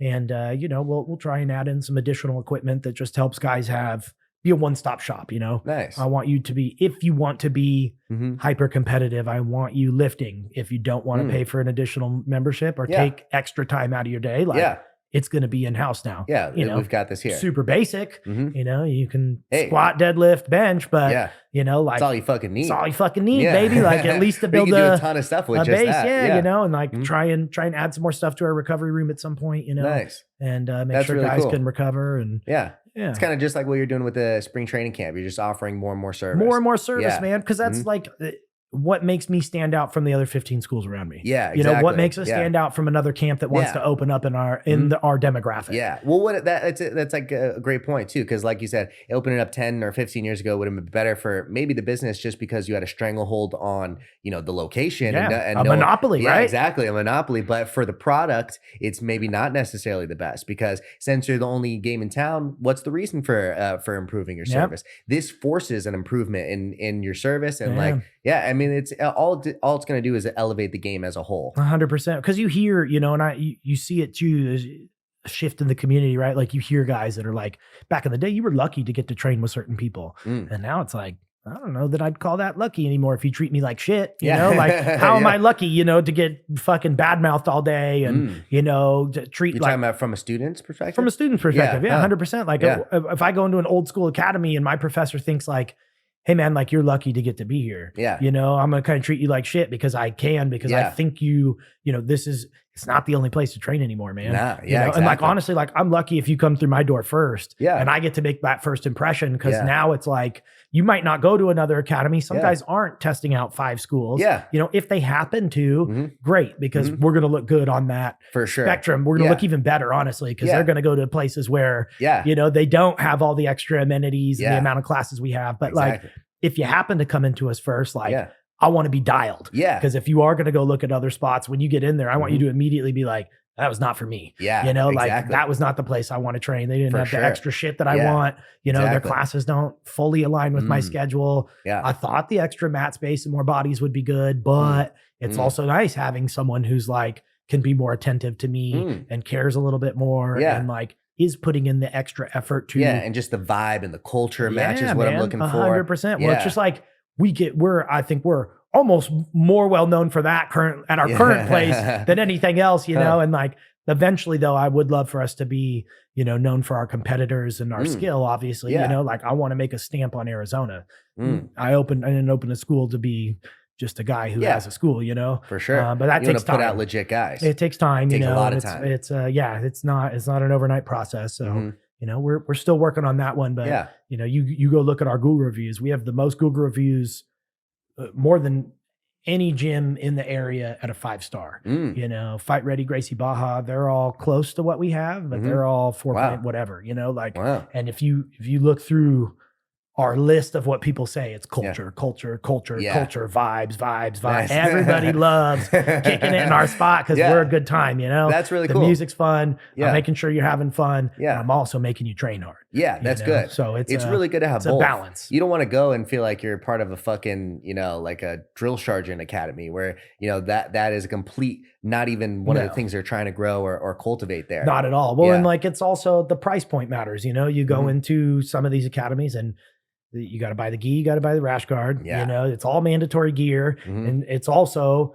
$220 a month. You know, and you're like, crazy. Damn, my first payment's like fucking $350, $400. Well, again, it goes back to the point of like why I say to go to a bunch, because like people who walk into that first, they think, oh, this is every jiu-jitsu gym. They have no idea what it is. They have no clue. That's why Gracie Baja is really dialed in on like the business aspect. They are incredible at that. Their marketing is like next to none, dude. I mean, and don't get me wrong, every time their ads come up, I ding them 50 cents, dude. I click that fucking thing. I'm like, you can pay for it. But they're dialed, man. And you get in there and, you know, I'll have guys come in and they will have checked out over there and then came to us, and they'll still go back over there just because, you know, that marketing is, it's powerful, you know, they make you feel like you're going to get a lot of bang for your buck. But there's also, I mean, you look through the reviews and it's horror stories of trying to get out of that contract, man. You know, when you aren't into it anymore. You actually sign a contract too. That's like a firm, dug in the sand contract where like it's like a year or something, right? Oh yeah, and it's, you know, you're paying like, it's almost like you're renting an apartment. It's like first and last month, you got to buy the gi, you got to this, you got to that. You know, we don't let you out. $600 out of pocket just to fucking walk through the door. You go through their and I'm not even shitting on them. Like I am, but I'm not trying to. It's just different. But like you go through some of their reviews, and the dude's like, tried to get out of my contract, went and spoke to them. They said we were good, charged me again. Went back, said something, said that I was good, charged me again. He's like, I finally just had to call my bank and tell them I lost my bank card. Because it's like, I don't know what else to do. Because they're just dinging me every month. And it's like, that's a crazy business model, man. Like we're no contract. We started with contracts, but spooks people, man. Which is like, Also, too, you want people to train for you want to give them your money willingly. Yeah, you don't want to fucking take people's money unwillingly. Yeah, and I'm not, even if I did have a contract, I let plenty of guys break it. I'm not chasing you down. Yeah. I'm not sending this shit to collections because you didn't want to come anymore. For sure. You didn't want to be here. I don't want you here. You know, like you're not a match long-term for us. Yeah, exactly. It goes to people like wanting to like fulfill their end of the deal.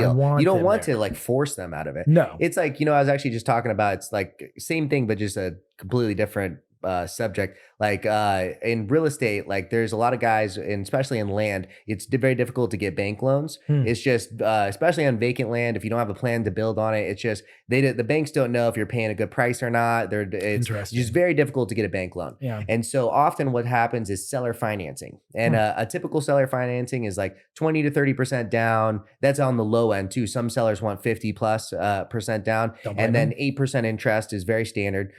Because just banks don't loan. So this is just the market for what it costs. Yeah. But there's certain guys who will do like 10% down, 10% interest. And basically what they're doing is locking him into this dream of owning some land by giving them a payment and a structure that they really can't afford. Right. So, the 20, 30% and plus guys, usually, like if you do it like from a seller's perspective, you want to give out a loan that the guy wants to pay off. He's gonna, and he's gonna pay off. 8%. Yeah. It's like, I don't want to, nobody's buying houses right now. Yeah. Well, I mean, they are, but like they're waiting for that refi time, right? Yeah, like, exactly. Yeah. You don't want to loan at 10% on a fucking $500,000 piece of land, you know? Exactly. Well, and in this case, usually the purchase price, like for these type of deals, are like 100 grand or 50 grand. Yeah. It's not a ton of money, but from the buyer's perspective, it's usually their whole life savings. They're putting their 10 grand that they have for a 10% down payment, and this is the money that they have on a piece of land in the middle of nowhere in Payson, or on 379th Avenue or 411th Avenue. And they're like, it'll be something one day, and then you're making that payment every day and not going over there, not building shit, and you're like, well,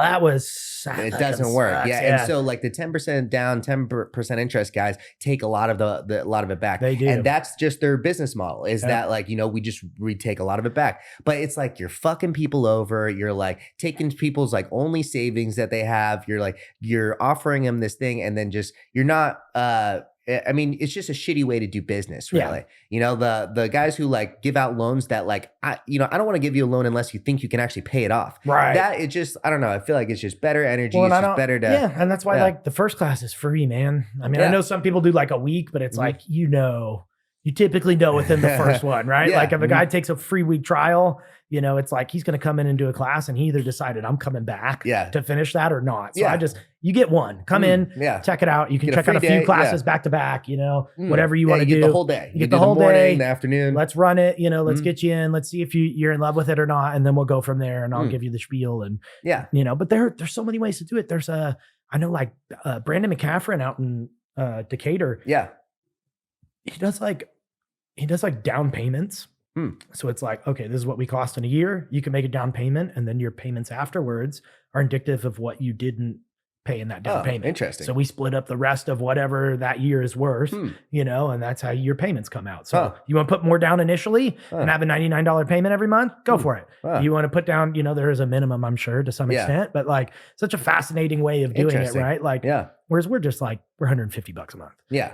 Unlimited training. Yeah. We got 20 classes a week. Yeah. There's a bunch of different ways to structure it. It's just like, you got to feel whatever's best for you. You got to feel whatever like feels best when you're giving it to people.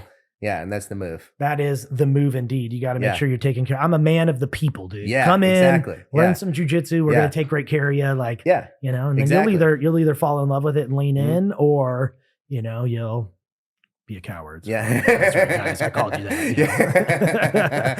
Exactly. Well, it's apparent in like what you're doing in your school and what you're doing with this camp too. It's like thanks, you're really trying to just offer the great product, and then like the money will come. I feel like when people are too focused on like just the money aspect of it, it's the wrong way to look at it. It can be tough, and like it's tough on this side of it too, right? Because it's like we do give a lot lot for really cheap, and you're like, man, that money does need to come at some point, right? Like, I think it's an investment in the future. It is an investment in the future, and I believe in the students that we do have, like they're very appreciative. They understand. They have, some of them have bounced around and been at other academies and recognize like, man, you have a really nice facility. You really have put a lot of energy into this, and we do recognize that like man, you're a great instructor. The vibes are always on point. The training's good. Yeah. And you're making sure we're taken care of. Nice. And that's always been how I wanted to approach it, and that's waited a long time to get to that point to be able to do it. And I'm still navigating it. Like it is not fine-tuned by any mean. Like they're still. How long have you had your gym open?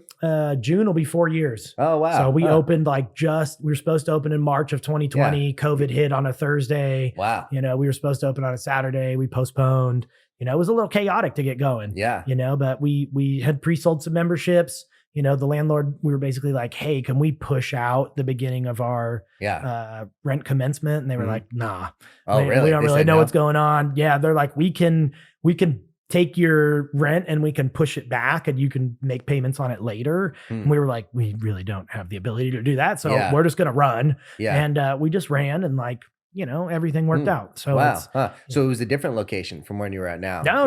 It was right where we're at. Oh. We stayed in that space. So you mean you're going to run just fucking send it? Yeah, we just sent it, man. And we opened. So we ended up opening up June. We shut down July because the state had shut down. And then we were like, we can't survive if we stay shut down. And so we're like, fuck it, we're just going to run. Yeah. And we're tucked away in the back of the complex, where we're at. So nobody was coming by and sniffing us out. Yeah. We were secret fight club. Yeah, we didn't need to put any paper up or do any of that. Like the gym was just open. And if you didn't want to train, you didn't train. Yeah. And we were obviously very respectful of COVID in the beginning when we didn't know anything about it. Yeah. And as we started. If you didn't want to do it, it's totally up to you. Yeah. And if you were sick, stay home. Yeah. But we would have people get, train all week and then test positive on a Friday and be like, damn, I was not feeling well Wednesday, Thursday, but didn't really think a ton about it because I just thought I was beat down. Yeah. And then it's like, nobody else is getting sick though, or whatever, exactly, and so we all, we didn't have anybody.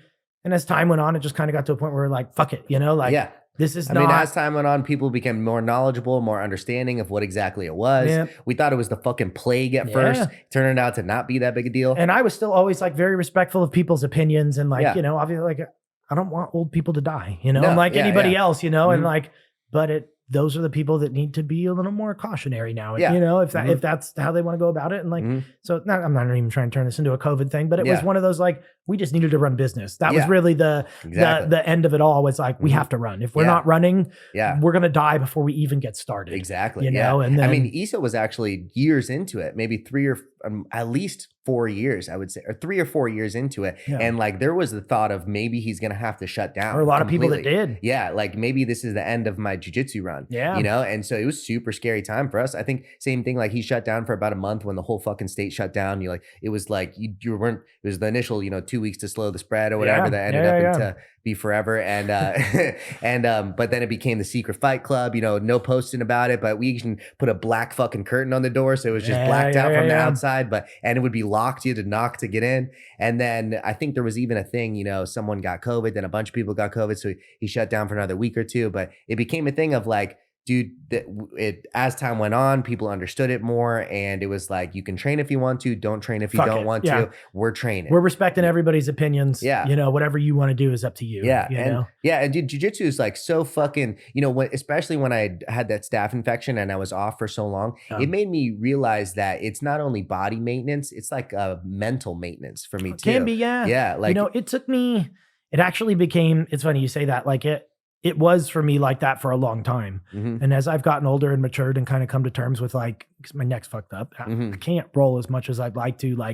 have to find other avenues other outlets, it's I put all my eggs in a single basket, for getting my whatever out. And it's that obviously can't, it's not going to sustain forever. Yeah. And you kind of have to come to terms with there's got to be other avenues. While it is extremely, and I am grateful for the time that I can get on the mats and train, and it's getting better and better thanks to Greg. Nice. But it's one of those it's not my sole outlet for getting my mental stuff out nowadays. Well, that's good. It's important to talk to people. It's important to verbalize things. Communication's super important. Yeah.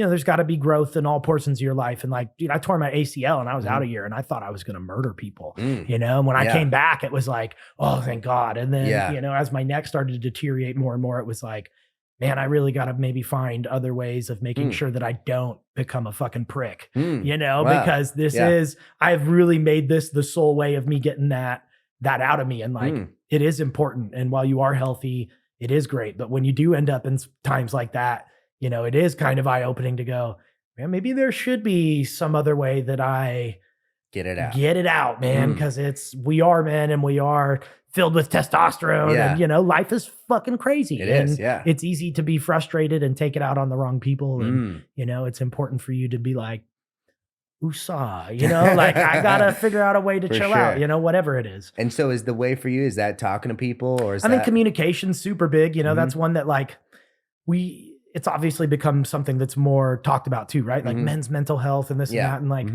I wouldn't say I'm like a fucking Momo out here crying my eyes out to dudes either, but like communicating with my friends. And as you get older, you find that we all sort of have a lot of the same relatable issues and this and that. And even beyond that, like it's just having secondary hobbies and other things that help you decompress. And like, it's like, I'm not really like a do yoga or meditate guy, but like that would be another avenue, right? Something that doesn't beat you up, but allows you to exercise. Lifting's a good one, even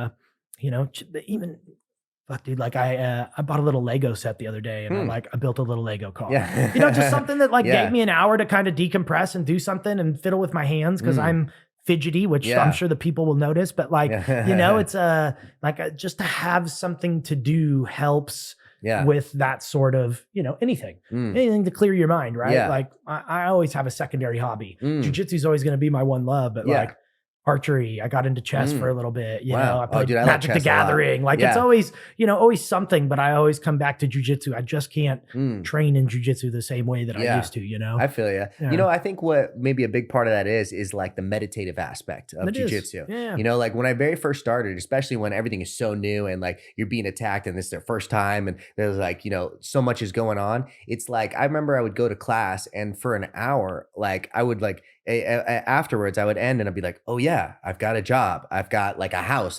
There's a whole world outside of what happened. It allows you to forget that your bills are due next month and you're a little short on cash, maybe you're fighting with your girlfriend, your car's making a squeaky noise, all that. It's great to have that available. Yeah, you're totally right. But like, it's one of those like, man, a major injury and now you've turned into a prick. And that's your only thing to have. That's your only thing. It can be tough. And that was something that like, it took me time. I had to mature. I had to get older and kind of find those avenues and like, grateful that I did and grateful that I can say that to like you right now while you're in a position where like, hey man, you still can train hard and you do have that outlet and it feels good, but you do run into obstacles every now and again, like that staph infection or like maybe something, I'm not even gonna say that, I was gonna say something terrible happens. Like you never know though, but like, you never know, and it's life is not a guarantee every day. And so it's one of those like, hey man, be grateful and find other things sometimes, like, I think sometimes we cram too much into a singular thing and we try not to,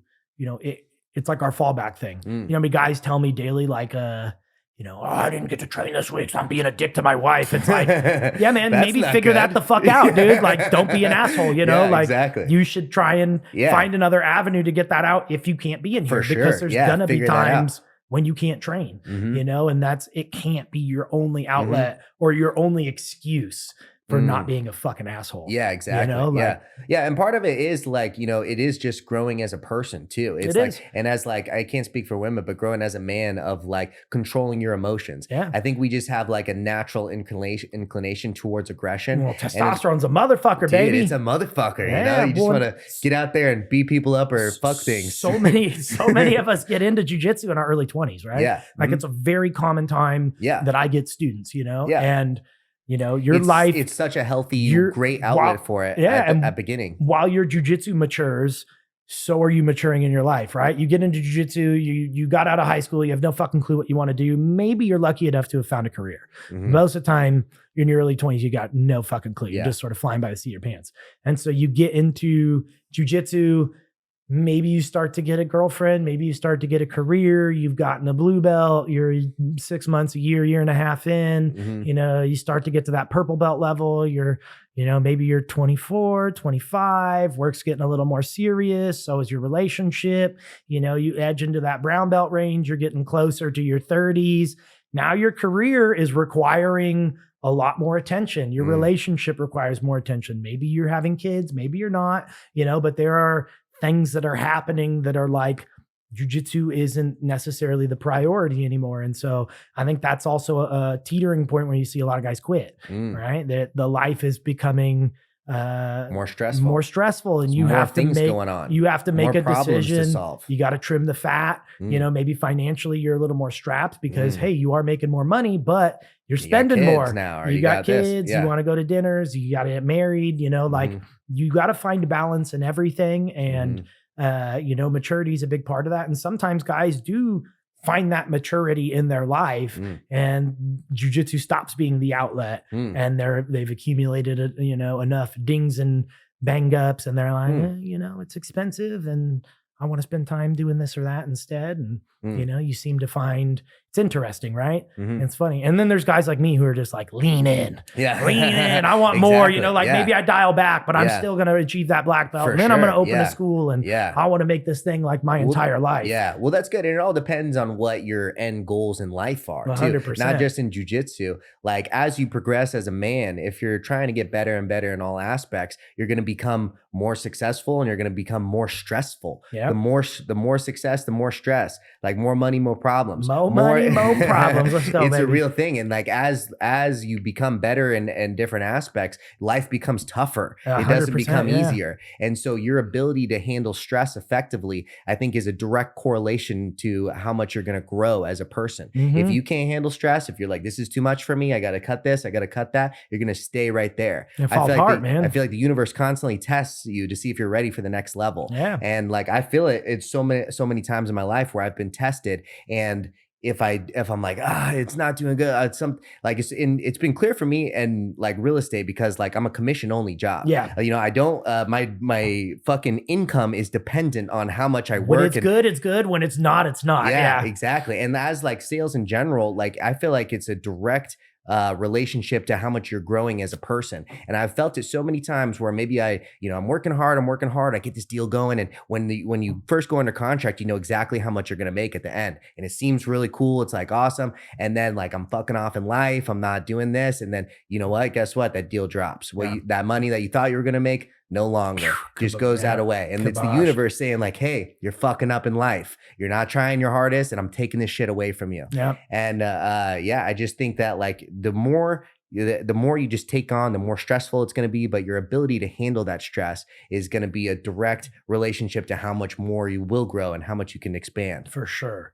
Yeah, I love that, man. That's fucking super positive, man. Fuck yeah, let's get after it, dog. Let's all fucking be champions out here. Yeah, let's go. Let's pile the stress on. Why not? Pile it on. That's what we are as men. It's what we're designed for. 100%. You think fucking like the great people of history didn't have a ton of stress? You think Alexander the Great or Genghis Khan didn't have fucking stress? Or even further back, like, yo, I gotta feed the fucking. We got the cave dwelling, and everybody's hungry. Yeah, exactly. I gotta find food, man. Exactly. You know, or even maybe more recently, your fucking grandpa or great grandpa that went through the Great Depression when no one had jobs, 50, like whatever percentage of people couldn't get anything. It was a very difficult thing to even have a fucking kid. Maybe you had your kid at 21, you've got, you know, a wife and 2 kids already, and you don't have a job, and that your direct bloodline fucking went through that and survived all this stress for you to complain that you fucking, you know, like everybody's soft nowadays, dude. I don't want to hear this shit because it's so funny, right? Because everybody says that this next generation's the next softest generation. I mean, don't get me wrong, probably to some extent, but I know plenty of soft ass old dudes that come in and can't fucking cut it, you know? Yeah. You know plenty of soft old dudes, you said? Yeah, dude. They're all out there. Everybody's fucking soft, dude. It's like we live in a very soft day and age. Like it's easy to be soft. Even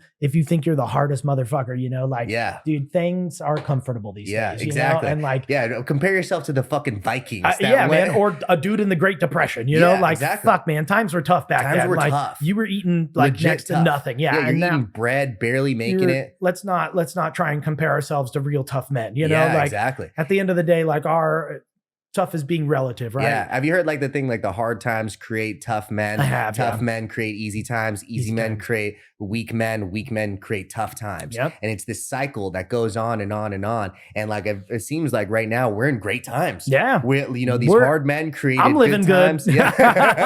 I don't know about the rest of y'all out there. Exactly. I'm living pretty Gucci. Just stressed about life. You know, it's so weird that, and I think part of it is like just the wrong response to common mental issues. Like depression is something that I feel like everyone experiences to some extent. Yeah. You know, it's like, but when you say you are depressed, like you have this thing, it makes it feel like it's inescapable or it's something outside of your control. When I feel like depression is just like fucking hunger. Like if I get hungry, it's my body telling me I need to go eat some food. Yeah. If I'm getting depressed, it means that it's my body telling me I need to go change some shit in my life. Something, yeah. Yeah. And it doesn't mean I'm lacking a fucking pill to make me feel better. It means I'm lacking either, whatever. I need a fucking girlfriend. I need more money. Yeah. I need whatever I need. It's my body telling me I need to go out and fucking change my situation. Shit together. Yeah. Yeah. I can't keep living like this. Yeah. But it's crazy because people will. Because again, this life it's pretty easy. It's comfortable. Pretty easy. Yeah. And also too, it's like the whole society is like, oh no, all you need is this pill. And like maybe that's why. Like I went to the doctor the other day. Sorry to cut you out. I went in and like I was getting my testosterone and my blood work done. And he's telling me I'm taking 2 minutes, I split my dose, because that's what they tell you to do nowadays, and he's like, oh, you should really take a lower dose. And, it only should be done once a week. And I'm like, how are you a doctor? Like, this is so crazy that you're not even up to date. And it's like, not that I'm some fucking doctor either, but like, how am I more up to date with the commonality or the common way that testosterone is used and marketed with people? And you're like, you're still out here telling people, and what does split your dose mean? So, the way testosterone, like the way your testes produce testosterone, they give it to you every day, right? Yeah. And so you get testosterone in little doses every day. Well, you could take shots every day. I just listened to a guy the other day. He says he takes 30 milligrams every day, and that's 7 days a week. Now, some people don't want to pin themselves that often. That's totally fine. I know Dr. Huberman, he does three times a week, so I do Monday and Thursday spread. And it's basically because as you put the androgynous testosterone into your body, it takes a couple of days, it peaks, and then it dips. Right. And so the goal would be if you put it on a Tuesday and then you don't take it till the next week, you get a big peak and you get a big dip by the end of that next week. Okay. If I do it twice a week, I get a peak, I get a small dip, I get a peak, I get a small dip, I get a peak. Oh, gotcha. So now you're more level. Yeah. Right. And similar then you're producing to how your own the way that your body would produce it itself. Yeah. And so it's, you're talking to this guy who's like, well, that's not the way. It's and what did he say to do it? He wants me once a week. Once a week. Once a week. Well, and like I was going to a clinic before this and the lady was giving it to me every 10 to 14 days. And it's like, and I've heard that before too. Cause like I've heard someone say exactly that. They're like the once a week or once every little bit. It's like, that's nowhere near how your own body produces it. And you feel like shit. And it's like, guys don't even recognize it because they feel better than they did. But like, I'm pretty in tune with my body. And so I was like, dude, I don't feel right. So I kept telling her, I'm like, can we do my blood work again? And she did my blood work and my dip. And I was back down where I started. And I was like, see, this is why you don't fucking do it this way. And she doesn't care because she's making money hand over fist with all the people who aren't going to do the research and look into it and figure out how to optimize their health. It's like, dude, I just want to live and feel good. You know what it is? It's similar to Jiu-Jitsu. Jiu-Jitsu was like at its relative peak. It was at the pinnacle in 2000, but we're miles ahead of it, where Jiu-Jitsu was at before. Same thing with fucking medicine. Medicine was at its relative. Every human thinks that like we're at the pinnacle of understanding right now. And we truly are, but it's ever evolving. And unless you stay like the black belt that you are, that's constantly trying to stay on top of the learning and stay on top of the game, then you're going to fall behind. And these people get their degree 10 years ago, 20 years ago, and they didn't keep up on the research. They didn't keep up on what's going on. They just don't. So they've fallen behind. And to be honest, the research they're getting really isn't great to begin with. From what I understand, it's all kind of through just schooling, you're saying? Yeah, it's all just blanket fucking bullshit. A lot of that is like those same things. Like the professor is teaching it, got his degree X number of years ago. Forever ago. And he's teaching the same old shit from the same old shitty books. And there's probably exceptions to that people who are like the true type of black belt level of like trying to constantly evolve and grow themselves from a knowledge perspective. But I think a lot of people fall into that like previous level of where like, just like how a lot of black belts do. Like I've learned everything. Well, you run an academy for a super long time and it's like, you just get used to it sort of doing its thing. Yeah. And it's like, well, yeah, but like, what is your goals with owning a business? Yeah. Is it to be exactly where you're at for the rest of time, or is it to grow? Are you trying to excel, or are you just like, have you stagnated everywhere? What are your goals? And for some people, like, if that's the way they want to do it, who gives a fuck? Like, you live your fucking life, man. But just know that at some point you're either going to get left behind and you're going to go, why? I don't get it. Or you're going to have to start making some changes to some extent, right? And the difference is with like the doctor, it's like people go and just completely blind of like, they have no idea. They have no idea. Like, there's also like there are some things you shouldn't research, like that you probably should listen to your doctor. There's bad info out there for sure. There is, you know, and so it is siphoning through it and like finding the right people, but you hear enough people talking, testosterone's one I've heard enough people talking about that are smart people that are like, okay, yeah, this dude's definitely not trying to send me down the right path. Yeah, for sure. Like I'm going to try and do this the correct way. It's not even really your total testosterone number you should be looking at. It's your free testosterone number. You want it to be a certain percentage of your total testosterone, because if I'm not attaining that free testosterone, that's the testosterone my body actually uses. The rest of it just kind of floats around and does its thing. Yeah, it doesn't actually bind to like the receptors, right? Yeah, so it's like a whole, what are we doing here? Yeah. What are we fucking doing? I want to feel good, man. I don't want to feel like shit anymore. Point. Yeah, it's about results. It is, 100%. And like I was feeling like shit for a long time and even got on testosterone and felt better and still kind of felt like shit. And then kind of started my own program. Just dialing it in. And let's fucking go. I'm feeling way goddamn better. Hell yeah, let's go. I'm PTing, I'm lifting. Nice. I'm fucking trying to clean up my diet and get my weight down. I'd like to try and compete again this year. So nice. Shooting for that. That's awesome. That's my goal. So well, I hope for you. Yeah. Maybe butter smooth at the event. Maybe, man. Maybe I need a little one-off, just a super fight. Yeah, that would be good. I would love to do that. Yeah, it's a great way to get back into it. Hell yeah. That's what I was telling Greg. I was like, but I don't know what I should do. And he's like, yeah, I don't know either. I'm like, me either. So super fight. Yeah, super fight it. It's the universe. Like the super fight telling me right now. Let's go. Let's fucking go. Love it, man. Well, dude, we're close to noon now, so I gotta leave here pretty soon. Absolutely. But dude, it's been super fun. I feel like we could fucking talk for hours. We could. I can. Yeah. Have to have you on again, but dude, it's been an awesome time. Thank you for coming. Thank you. Oos. I have to pee so fucking bad. Yeah. Go for it. Go down.